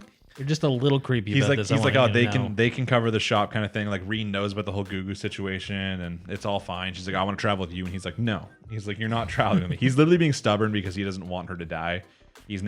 He's experienced like the loss finally, like the real loss. Like dealing with like the loss of March was nothing in comparison. Because he didn't have that awareness at that point. No, but now like he's dealing with the loss of Gugu and he's taking it hard. And he doesn't want her to come because that's just she'll be in danger and she'll die. And she's like, "Listen, I'm old anyway." She's like, "I'm going to die soon." She's like, "I might as well have fun doing it." Yeah, she specifically says like, "I don't expect you to protect me. Like if shit goes down, just do your thing." Yeah, she's just like, "I'm gonna die soon, so I might as well just like go out with on top, have like a fun little adventure kind of situation." Yeah, die with your boots on. And he's being like, we see the next couple scenes of just him being stubborn. Like everything she offers him, he's like, "No." Like every time she offers some food, that kind of stuff. Have a potato. Have some fruit. Have some fish. I think even at one point, like one of the big points of this traveling situation is that even when we saw him over the 4 years, he still didn't like have the ability to actually like show emotions really. Yeah. Like, he was understanding, he could comprehend, he could speak, that kind of stuff, but he was never really showing emotions. And even when like the man in black at one point like is like, he's like practicing his like facial expressions, something like that. He's like making like a bunch of weird ones. I think we definitely see that like that was one of the things that awoke in him with like the Gugu situation, is that now he's actually learning like emotions. Like we see him get angry in this episode. Yeah. We see him get sad in the episode. Like we see him actually start to learn like the emotions of like a regular human. He's actually emoting, and his voice actor is actually collecting a paycheck now. Yeah, he's finally working for his job. But yeah, so a lot of it's just kind of set up as they travel. He's kind of forgiving Piorin as they go, and then he's explaining to her at one point when he explains about the Man in Black, he explains about the knockers, and he explains about how he's supposed to get strong. And he has like this internal conflict because he doesn't want to do what the Man in Black wants him to do, but he also doesn't want like the knockers to win. He wants to get like whatever he had taken back from him. So he's like, I guess I'll get stronger. And she's like, oh well, like we can go take a boat to like this, like they call it like the animal kingdom or something like that, like the animal continent or something. Yeah, it's like the animal paradise, I think is what they specifically call it. She's like, oh, that'll be a great place for you to go and train and get stronger. So they're like, okay, yeah, like let's go take a boat in this city kind of thing. So they go to the city. We see them eat some food. That's a different city. That's like a stop along the way. Is it? Yeah. Oh, well, they stop along the way to get some food. That's just more about like his growth, I think. Yeah, that was just before he told her about the knockers and the Man in Black. Yeah, because he talks to the guy there while he's waiting for the food. But they go to the city. They go to get on the boat, and the boat's full. When a young girl, I don't think it actually was. A young girl runs up and is like, "Hey, this boat's actually full. Let me get you on that boat." They don't even question. It's like, oh, where's this boat going? Like, are they all going to the same place? No. Yeah, no. So she's like, let me get you on that boat. And as they go to get on that boat, they're just immediately taken and separated. She's like, oh, like the lady goes down there, the guy goes down there. And they get like separated. And then the next scene is we just see Fushi just in a cage with a bunch of other people. Yeah, like I was thinking, like, why doesn't he just break out? But then I realized, like, I guess he doesn't have any of his real, like. Yeah, I was like, even if he turned into Oniguma, he would have just killed them all too. Like he would have just squished them all to death if he had it. I mean, still, you could have busted a Gugu and just burned the guys alive. It seems a little harsh. I mean, if someone was trying to put me on a prison ship and ship me off. It's true, but I don't think Fushi, like we even I guess he didn't realize what was happening. He even mentions in this episode that like when he's around things, he like feels their pain. Like that's why he always made like Gugu do the slaughtering. If he just kills all the people by him, he's gonna feel a lot of pain. He just has to burn the one dude. Either way, it's hard. Like even with the shapes he has, like the wolf form is not gonna be able to slip through, and then you're gonna weird out everybody nearby. So he's kind of playing it cool. But like, he goes by, he gets branded, and then of course because of his healing abilities, just immediately heals the brand anyways. Yeah. And then as we see, he just keeps kind of asking where Piorin is. As he's taken, the people are checking the brands, and they're like, "Oh, this guy doesn't have like shackles or a brand. Like, is he like? Did he accidentally get on like the prisoner boat by accident?" And then the girl comes up again, and she's like, "Oh, like my bad. Let me go take him away," kind of situation. Which do they have like a ship that just like sends the mistakes back, or I don't know. And like this girl character is coming off as a real bitch. Oh, she is, because she obviously did this intentionally. But he asks like where Piorin is, and she like doesn't. She's like, oh yeah, she's already captured. She's kind of fucked. Like I wouldn't worry about her anymore. And then Fushi like breaks away from her. He uses his smelling ability to figure out where she is, but she's way up in a building on a big wall. He tries climbing it, using his cool spears. It doesn't work. One of the fun things of this episode is we see a lot of him practicing about transforming. Like he finally acknowledges 100%. He can only transform into a living thing once it's dead. Yeah.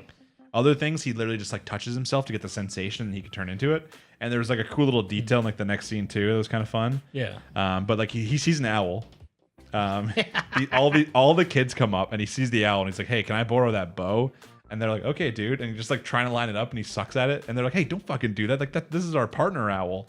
I kind of wanted to just say, well, screw you. You're the one who put me here. Yeah, just as the viewer knowing that he's just 100% wants to shoot the owl because then he has owl form, which I was so hoping for too. I know. I want him to fly so bad. Just because then he'd just fly up and he'd be going to rescue Piorin or like that. But the best part is the guy asks for the bow back, and you see him rubbing the arrow against his hand. So I'm like, okay, like I like where this is going. He's getting smart. He's getting all these little tools at his disposal. Yeah, so now he's going to have a bow and arrow where he's basically machine gunning this. He's probably learned how to use it first, but I don't know. I guess he just needs to get a form that knows how to shoot a bow. I don't know if you come with information with it. I don't know. I think it does, because he knew how to use Gugu's flame breath. Maybe, but he's been around Gugu for like 4 years. Yeah, but he just got that mask. It's true, but like, I don't think on the way there, Gugu's like, oh, look what I can do. Check out the exact mechanics of my mask, Fushi. It's possible. It's also weird because like we know that in the episode, for instance, he can't like climb as well. And Piorin's like, oh, just change into March and climb. It's like his ability to climb is directly linked with the knowledge of climbing from March. It's kind of weird. Yeah. So it's a possibility.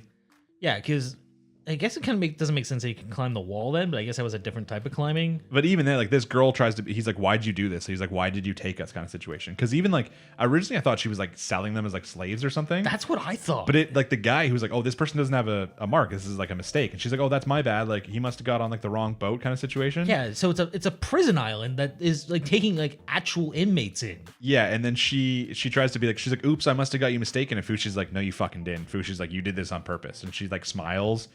And she's like, "Oh, because what's her like last line?" She's like, "Oh, like you'll have to like do something for us," kind of thing. Yes, if you want to get your friend back, you have to win in this Coliseum. Yeah, and then it kind of shows us well, I don't know if it shows. I think that might be the next time.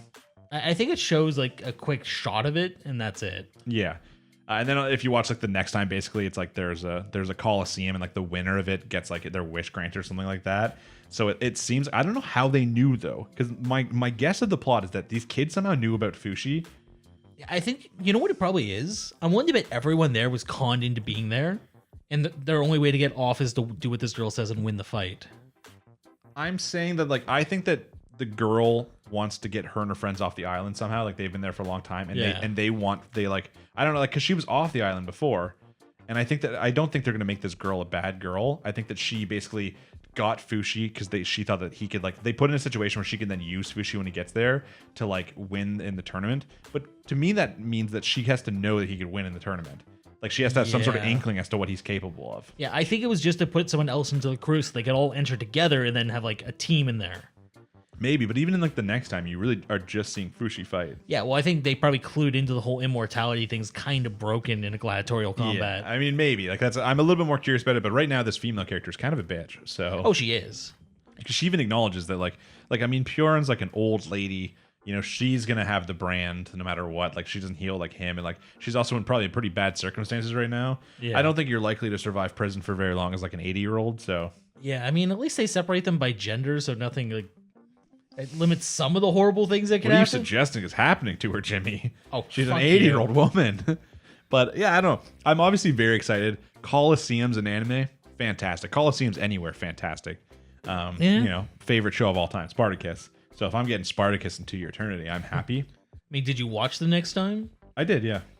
I saw like him leaning against a wall in the Coliseum with like arrows and him like an axe in his head. Yeah, I think it's literally just going to be him like brute forcing his way through every fight. Yeah, I was like, hey, like, how is he going to do this without letting everyone know that he's like immortal? I don't think he is. I think he's going to say, fuck it. It's like, yeah, I'm immortal, bitch. What you going to do? Yeah, the good part, of course, of this is that one of the things he's trying to do is he's trying to get stronger. And, you know, so I feel like he's never going to go to this animal kingdom. It's his arc here. Is he's going to get stronger in this Coliseum. Yeah, there's going to be one particular fighter he goes up against that's really strong who then eventually dies. That's going to be his like physical combat form until he gets Oniguma back. Yeah, and of course, then one of the next times is at one point when he's on the lowest, we see a hooded character come up, and even in like the voiceover, it's like, oh, meets from someone from his past or like that. Oh yeah, it's going to be oh god, what was her name? It's been too long now. It also started with a P. Oh my god. Wait, was she Puren? No, Puren's the old lady. This one was just a different P. Either way, it's the girl. It's the lady from March's story. Yeah, she's going to be 5 years older, however long it is now. She's going to be a little bit older. I think it's been more than 5 years because Gugu went from like this to this. I think they mentioned that the time wasn't. I think they said like 4 or 5 years for Gugu's time skip. Maybe. I guess he just got really. He was just working out the whole time. I guess puberty hit him like a truck. Jacked Gugu, man. That's all I'm saying. But I 100%, it's got to be her coming back in, which is kind of cool. Patrona. That's it. Thank you. It's got to be her coming back in, which I'm kind of excited for. Even though if she's coming back in, it means she's probably a prisoner. I knew it made me think of a liquor. Yeah, it kind of made me think of a Harry Potter. So. Oh, I was thinking Patron. It's like. But yeah, so that's kind of exciting. As we know, To Your Eternity is 20 episodes long, so we're getting like close. I think we're gonna finish this arc and then maybe have like the last episode or two just kind of set up for maybe something in the future, or if it's gonna be a standalone show, we have to figure out the whole resolution with the knockers. Yeah, if they do resolve it, it's the last couple episodes are gonna be dedicated to him dealing with the knockers that stole Uniguma in March. Yeah. Otherwise, like maybe he'll get one of them back and the other one buggers off. Yeah, I feel like we don't really care if he really gets Oniguma back, but him getting March back is pretty important because it's like, you know, it's a piece of him, right? It's an important moment. March is the important story-wise.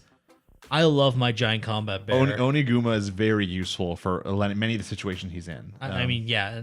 Like I just like big angry bear. I'm just excited for him to like transform into Goo and like pull a bow out, and he's just like running around combat. Like Yeah, because we haven't seen him properly fight anyone with. I just want him to be great at fighting. Like someone like swings a sword at him, quickly just transforms to like lower his height into like someone else, like wolf form, and like just like a lot of like you could have like so many cool fight scenes where he's like swapping constantly because he can like swap individual parts of his body at some point. He could he could be like regular or he could wolf body, Goo flame masks. What purpose would the wolf body for? Fast, agile. And oh, you mean like full? Okay. Yeah, full wolf body running around, but he's got the Goo chameleon mask on, like running in circles, spraying fire. Fantastic. When you said that, my mind immediately just went like he just transformed into the wolf Oh torso. my god! Bow out, arrow, Goo mask, light arrow on fire. He's got fire arrows. I mean, I'm not gonna lie, the distance on the flamethrower is pretty ridiculous. I know, but like eventually he's like, oh, I need to light that haystack over there on fire. He's like, oh, you know what? Fire arrow. What kind of freaking Zelda puzzles is he doing now? I don't know. I'm just excited. Like now that he's like learning, like as we see in one of my favorite parts of the episode is where he casually like blink and you'll miss it. He just rubs the arrow and stuff on his hand. Like yeah, okay. As we see him doing Did earlier. Did he do in it the with a bow though? I don't know. I only saw the arrow, but I feel like oh my god, is he gonna be able to machine gun arrows? Yeah, just like shoot out. That'd be kind of fun. Because we don't know how quickly he could eject this stuff. I feel like he could not lose if he did that in the Coliseum though. I feel like he's got to be. I'm still just going to say he's going to have a mental block about becoming Goo. Probably. Because otherwise he could flamethrowing the competition. He became Goo. I feel like he will when it like push comes to shove. Yeah, that moment when he realizes like these are bad people. I don't care if they die. Yeah, exactly. Like, or he has to do it to save Pioran kind of thing, which is like the more likely one. I'm just excited for next week. Like gladiatorial combat, just fantastic, especially with him and like developing his powers, like getting stronger as he goes. Just the fact that the first fight is almost definitely going to be a battle of wills really sells that for me. Mm-hmm. And just seeing if he actually does go all out and wreck shit, or if he actually goes down. Also just getting more information about why these kids are doing this, like why this girl, because it's not like she couldn't get off the island. Like I know that she has the brand probably, and she even mentions like no matter, even if you run away, like when you have this brand, you're like fucked for life kind of situation. They have like a remove brand option if like they win.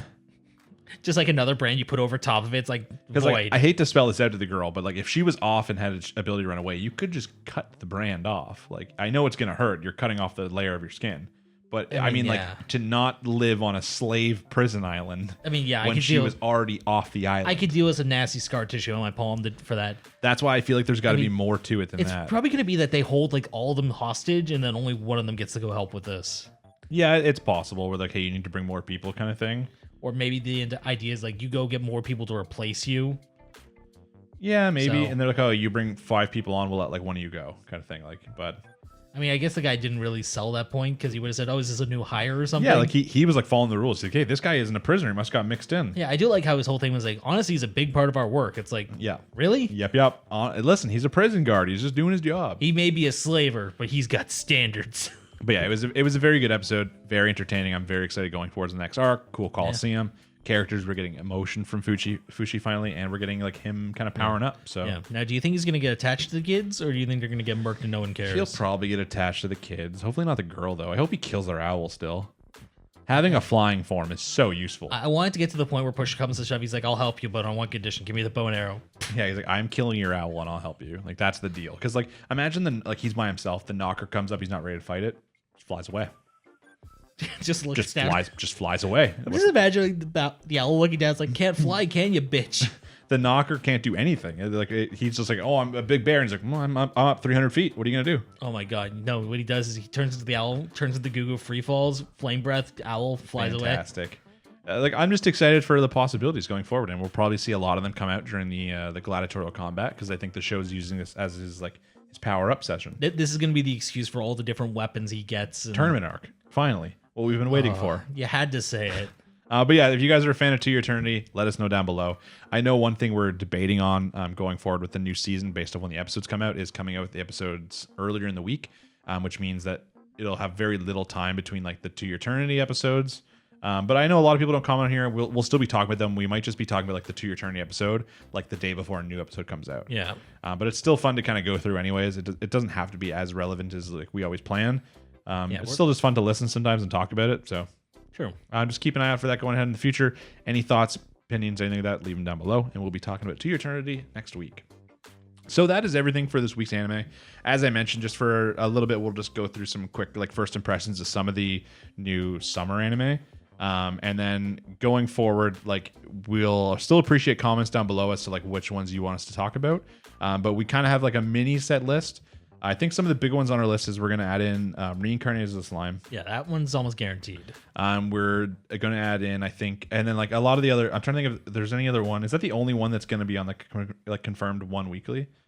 Like every week? I think everything else was rotational. Yeah, I think everything else we were looking at rotational until we got more. Yes, a lot of it, especially early on. Like let's say early on, maybe in a week we might talk about 1 out of 4 isekais because we have stuff like Realist Hero.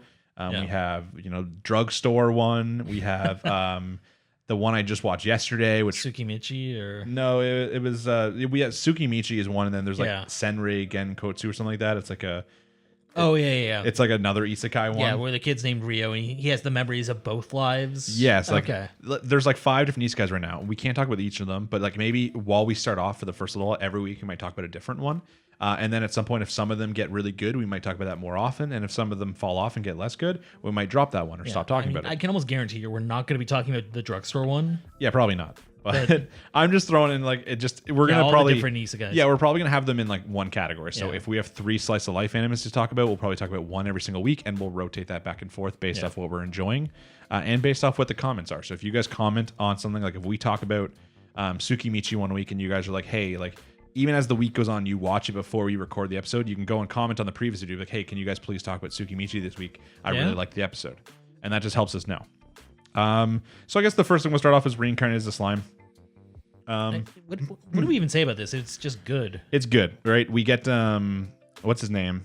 Veldora. Oh, yeah, Veldora, the storm dragon. Yeah, it's a lot about like his human personality, because there's only 1 episode of season 2 so far. Unless the second one came out today. I think they come out on Tuesday. So which is today. But as of when we're recording this, we've only seen 1, and a lot of it's just like him in his really cool human form being introduced to the town. I love how he's just like leading into like manga and all that. Just like he's going complete Shuni on this. Yeah, even the one part where he's just 100% like Dragon Ball Z Super Saiyan. And I love how he did it the opposite way though. That's how he made himself like less noticeable. Yeah, that's how he hyped himself down. But we know the kind of where the plot's going to go for this season.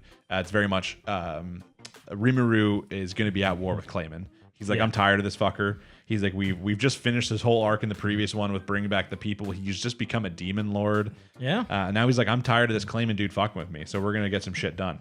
Yeah, we got to see some reinforcements show up. We got a lot of it. Yeah, well, a lot of it was with the war with like the animal continent or whatever it was, like the beast people one, and that demon lord got captured.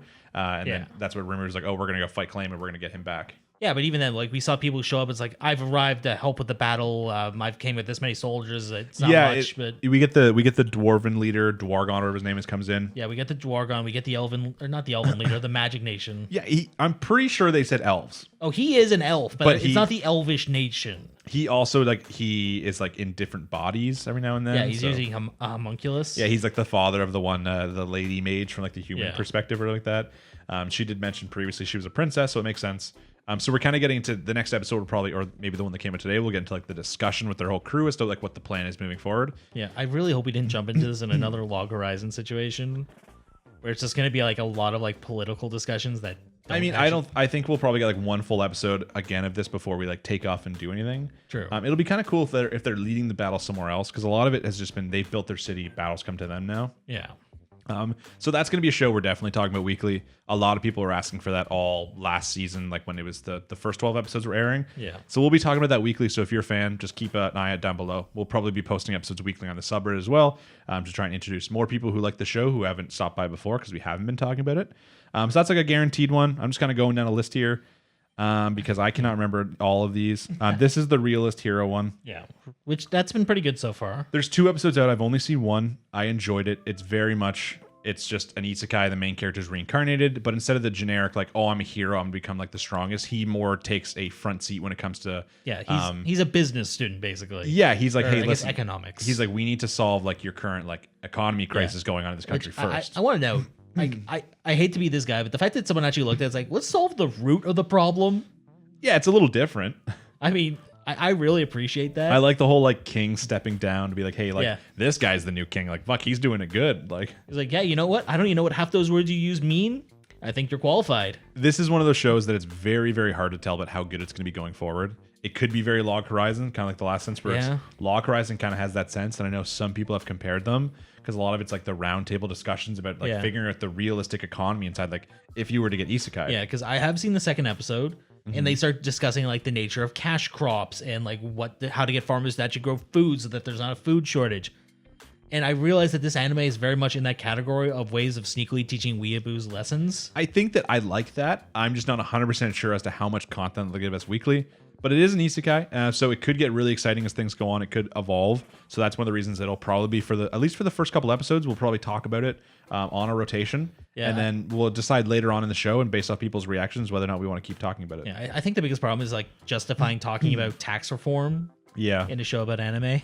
Yeah, I mean, but like when we watched Mushoku Tensei, we kind of liked that, kind of like the detail. I know, but that was secondary. That's this guy's main goal. Yeah, but maybe going forward it'll evolve. It's hard to say. So that's kind of one of the reasons it'll be like in the rotation. The next one was Seirei Agensuki. That was kind of like close earlier when I mentioned it. This is the one where, we don't actually see him reincarnate. We just see a boy. We see him reincarnate. Do we originally though? He just jumped. He isn't born into this world. He just jumps into the dude's body. Oh, okay. I thought he just gained his memories of it at this point. I took it to be he just got like shoved into the kid's butt. Okay, well he's just a kid living in the slums. His mom has died. He's like struggling, and then they mentioned there's some mages in town. They're like looking for a girl, and he's like, I haven't seen this girl. He's like, but you can go like check this area or like that. And then upon him returning back to his cabin, basically someone tries to absolutely assassinate him. Yeah, everyone he lives with is dead. Yeah, I mean they all sucked anyway. Someone tries to stab him. He's got some gold blocking the way though, and then something in him like kicks in. Basically being like, hey, fight, like you're good. Yeah, like he had his memories already at this point, but this was the moment it's like, hey, listen, you can use magic. You're broken. Just beat his ass. Yeah, so he's got some of his memories of his previous life, a high school student. He was into like kendo. He had like this girl he liked, and she like moved away, and the relationship got complicated. Yeah, I think he moved away, and then he was supposed to come back for her. Then he came back, and she was dating someone. And someone else who's probably going to be reincarnated at some point. I assume she was on the bus with him. Yeah, which I want to note, original way of isekaiing someone. Yeah, sitting on the bus and just absolutely gets murked by a train. Yep, I did like that. Yeah, I thought it was a little on the nose to use the little girl as like the symbol of like, hey, look, everything's fucked. Yeah, but I feel like the little girl's gonna be reincarnated as well. But for the most part, after this, he does some heroic things. He gets based off his heroic deeds, he's allowed to like become a. I think you skipped something there, but okay. Wait, just heroic deeds. Like you're talking about when he saves the girl, right? Yeah, he takes out the assassin, he saves the girl, and because of that, the king grants him the permission to join the Royal Academy. Okay, I haven't seen the second episode yet. Okay, so that hasn't happened yet for me. Okay, but you skipped over the whole part where they're like, "Hey, fuck you, kid," and they torture him for a few days. Yeah. But I mean, like that just builds character. That gets resolved, not resolved, but that goes further on in the second episode. Yeah. But it's very much like this is going to be a little bit of like one of those power trip isekai fantasies. The main character has a lot of power, even in the next. I was like, even in the next episode going forward, a lot of it is about him like in the academy, and he's kind of better than everyone. Okay, he's not too cocky about anything like that, but it's one of those. But I think that it could be done in like an entertaining way. Going forward. I mean, yeah, we could get another Demon Lord situation, or not? Is it Demon Lord? Misfitted Demon Academy. Oh yes. That one. I was like, Demon Lord makes me think of like how not to summon a Demon Lord. Yeah, or I was thinking like Overlord or Irma-kun or all those different ones. He's not like super cocky about it like some of the other ones. He's good. He studies a lot harder than other people, and I think he's gonna grow a lot. Like even between episode 1 and episode 2, I think there's like a 5-year time skip at one point. Yeah, because he's a teenager at that point. And even going through when you look at like the opening and the art, he's like an older adult. Like he almost looks like, if you watch Sword Art Online, Kirito's original avatar before they get transformed into what they actually look like. He looks very much like that. Like late teens, early 20s. So it could be generic, but it really plays into how they go with like his past life kind of mixing with his current life. Yeah, even in the first episode, there was a lot of like him like reminiscing on like how he learned kendo and all that. It also seems like it would be to me a little bit more boring if they kept him in the school the whole time. But from the second episode, I won't spoil too much, but it seems like they're going to get him out of the school pretty fast and like be traveling around. So another one of the shows, it's too early to tell, so we're probably going to keep it in the rotation and we'll judge it based off when we go. Yeah, I mean, as long as they get him out of the school, that'll be pretty decent. Next one, technically another isekai, is the Otoma game. Okay. So My Next Life as a Villainess.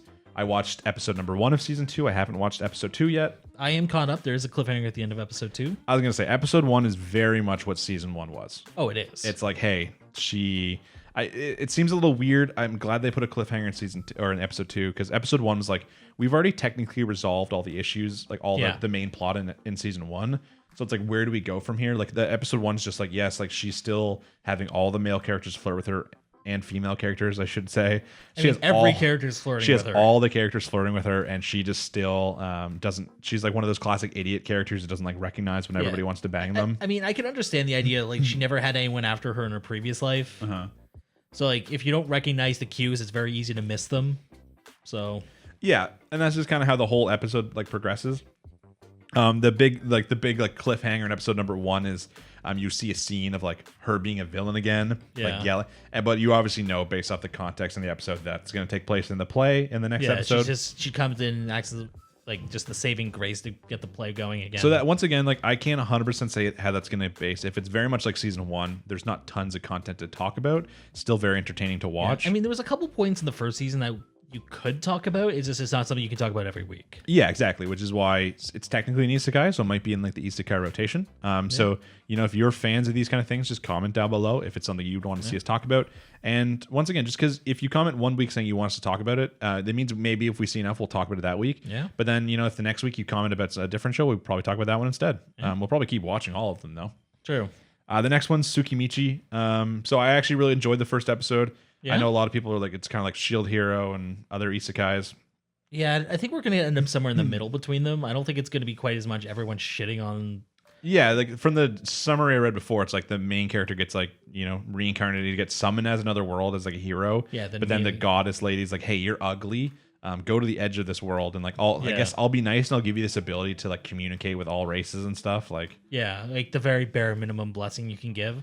Yeah, and you have a couple like tropes like thrown on their side. Like of course he does save like a damsel in distress in the first episode. Yeah, but instead of it being like a hot lady, it's like a little pig girl. And she's literally, I'm supposed to be like the main protagonist, like female, the female lead, but it's like a pig lady, and she's literally an orc. And even like when he saves her, it's not like he like saves her, but he saves her by completely obliterating the enemy to the point she's like scared, and then he like hits her with like the arm, like the classic anime like arm over the shoulder, but like smashes through the rock, and she's like terrified. But yeah, we're gonna see a little bit of growth from him, I'm sure. I like his costume in the show with the cool mask. I'm excited to get there. Yeah, I guess the idea is supposed to be like, I guess he's a lot worse looking than he's depicted. It's hard to depict someone as especially ugly in anime without going to like ugly bastard kind of thing from hentai. Yeah, I know. I guess they usually just do like the flattered face kind of squared off with like the almost like weird shaped eyes. Yeah, I mean, even like when we see a little bits of his past life, it seems like, you know, some women were actually into him, and they never mention like, hey, this dude's ugly. So see, I don't know how we're supposed to take that, because it could just be just from that like that lady's perspective, because she's like a goddess, right? I assume she's like the pure essence of beauty, and maybe most of the heroes they've summoned have just been like the most handsome of men. True. But and you know, so this guy's like, oh, this guy's just like a 6 out of 10. Like, oh, get away from me. Yeah, and like again, like we don't even know if that girl was actually into him, or if this was like she was crying to him because someone else rejected him. Yeah, and he wished she was confessing to him. I just think that supposed to be his desire, the show has a chance to throw some like tropes on its head, kind of thing, just twist things up. And I'm just like, I'm excited for it. I like isekais. I like ones where the main characters come in as super powerful. I never mind it. Yeah, I don't like it when it turns to just power trip. Yeah, and I don't want it to just become a harem. But even this, like, nobody really wants it to be a harem. If one's like an orc girl, like, it's more like adding like a fun element to it. I mean, the dragon became became a lady, so a good lady too. That's one of the ones we want. Yeah, I was trying to think of the trope I wanted to use there, but I wasn't quite sure which one. I don't know. She kind of came kind of milfy. That's all I'm gonna say. Yeah, like the classic. I think she's gonna be giving us the RR a lot. So. Yeah. So I don't know. I'm excited for it. It was an enjoyable episode. Definitely one I could see us talking about when we get to fun plot lines. Hopefully one that I think that people like. I've seen a lot of I'm getting a lot of like Reddit announcements about it, so I'm happy that people are into it, and I'm excited to see it going forward. The next one up on the list, finally, Kanajo Mo Kanajo, girlfriend ex-girlfriend, whatever it is. You know, it didn't piss me off as much as I thought it would. Well, because it's very strange. So the plot is basically a guy is in love with his girlfriend, but one day a really adorable girl confesses to him, and he's like, "Fuck, you know what? I love this one now too." He's like, well, you know what? He's like, I can't break up with my old one. I can't say no to this girl. He's like, I'm going to just have to be honest, because his whole thing, they give you like one part earlier in the episode to be like, hey, this guy's thing, he's really honest. Yeah, he does not have the ability to not say what he's thinking. So he goes to his current girlfriend's like, hey, I need to date both of you. I'm going to skip past all the begging, and it takes a little bit of convincing. She kind of says yes. Yeah, I do like how the girlfriend's the only one who has a normal reaction to this. Is like, no. Yeah, she's like, no, like that you can't do that. That's not how life works. You can't just date everyone because you want to. And he's like, no, but listen, I'm going to. Yeah, I do like how they leaned into it a little bit with her going like, oh, she's so cute. I wish she was my girlfriend. And then he's like, well, on that note, the thing is, right? Like, I know that anime doesn't do it very often, but if have you watched episode number 2? Yes. I'm getting big bi vibes from her. Yeah. And then that sounds like a relationship that works for everybody, man. Yeah, so, this is a poly relationship. I'm hoping. Which, I mean, honestly, having that represented is nice. Yeah. But the fact that the entire second episode was dedicated to him trying to justify a threesome. I think that the issue is that it probably won't be like that because anime always has like oh my god, that girl's so cute, I would date her. But like they never actually, it's always just straight women and it's like a joke kind of situation. Yeah. But if she's like, hey, listen, I will actually date her, like kind of, I'm kind of down. If we get to see some episodes of just those two relationships, count me in. Yeah, the only thing I'm worried about is that if you watch the opening and the ending, there are other girls. Oh yeah, even in this picture, you get this platinum hair girl and this blonde hair girl. So we're just degenerating into a harem at that point. I mean, well, what if one of these girls is a lesbian and she has a crush on one of the other girls, and the guy is getting in the way, and like you have kind of like reverse stuff. I mean, that's not exactly original. There's a lot of shows that do that. I know, but like it'd be kind of interesting throwing it in here. I hope they all just don't want to date the main character. It's just polyamorous, the anime. I'm just kind of like, I'm kind of curious to go on. Obviously, the big like thing of episode number 2 was like the staying at home situation and like the going to school and like not telling people because the world's not ready for this yet. They're too advanced. The world's not ready for it. A small part of me wants them to just come out and say it, and they're like, oh, cool. And everyone just walks away. Yeah, we're not there yet in life, unfortunately. It's fucking anime, dude. I know, but I guess like even they're like, hey, that's kind of ridiculous. So they're going to keep it on the down low. I'm excited to see where the show goes. It's probably going to be one of the trashier shows of the season. I hate that I'm going to be watching it. But it's not going to be on the same level as that Shoto show, I don't think. But either way, we'll has wait that and come out see. yet? It doesn't come out till the end of the month. Okay. Next up is actually one of my favorite animes so far from the season. This is a good one. Which is Bokutachi no Remake. So I think it's like our remake our life or something. Main character has made a couple bad choices. He made one choice when he was younger about not going to like his dream college because he took the safer route. And 10 years later, he's went through multiple suffering like game developing companies. He's, no job, went to having a job. That one also fell through. Life kind of sucks. And he just like wishes he could go back to when he made that decision. Yeah. He wakes up and he does. Yeah, because a lot of it was him following in the footsteps of a group he really liked. The first company just fell through because it was a bad company. The second one, it just... Yeah, he literally is like looking back. He's like, I could have been part of this like golden generation. He's like, I think it's the platinum generation. Oh, platinum gen. Yeah, sorry, of these like 3 really really great like artists. I mean, they're all different in different fields. They all have like code names too. He's like, I could have been like part. They went to this school around the same time I would have if I accepted it. And then we see him awaken one day, and it's 10 years in the past. And then we see him really quickly. They don't fuck around. He has made his decision now. He's like, I'm doing it. Yeah. He goes back to the school he wants, and he quickly ends up going to live in like a live-in house with 3 other roommates. None of us are idiots. We all knew exactly who those three roommates were going to be. There's no chance in hell it's not them. The main character by the end of episode 1 has only discovered one of them. It is his favorite one.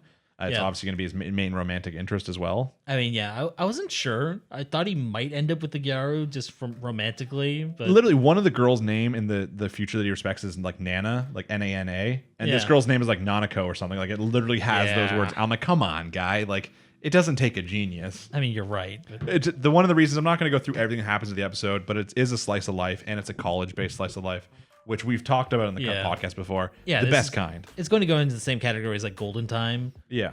So, like, there's no way we're not going to be watching it. And I think this might be another one we kind of locked in. Yeah, it's either locked in or maybe we'll kind of reverse this one and maybe, like, if another slice of life comes out that we're really enjoying. Because I'm sure every episode's not, like, super exciting. Even, like, the second one, you're seeing a lot of, like, filmmaking process with them. Like, have you seen the second episode? Yeah, I have. A lot of, like, filmmaking process as they go to, like, this arts college. And I just think that shit's, like, really cool. It's a big industry in Japan with, like, game developing, that kind of stuff. But they're not just game developing.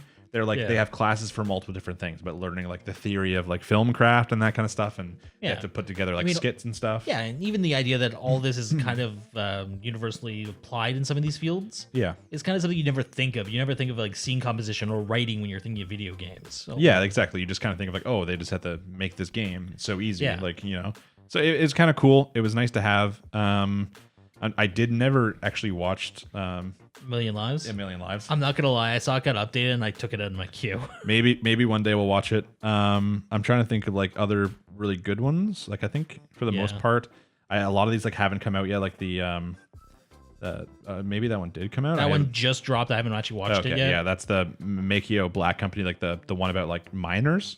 Like I think so. Not the underage people, the actual job.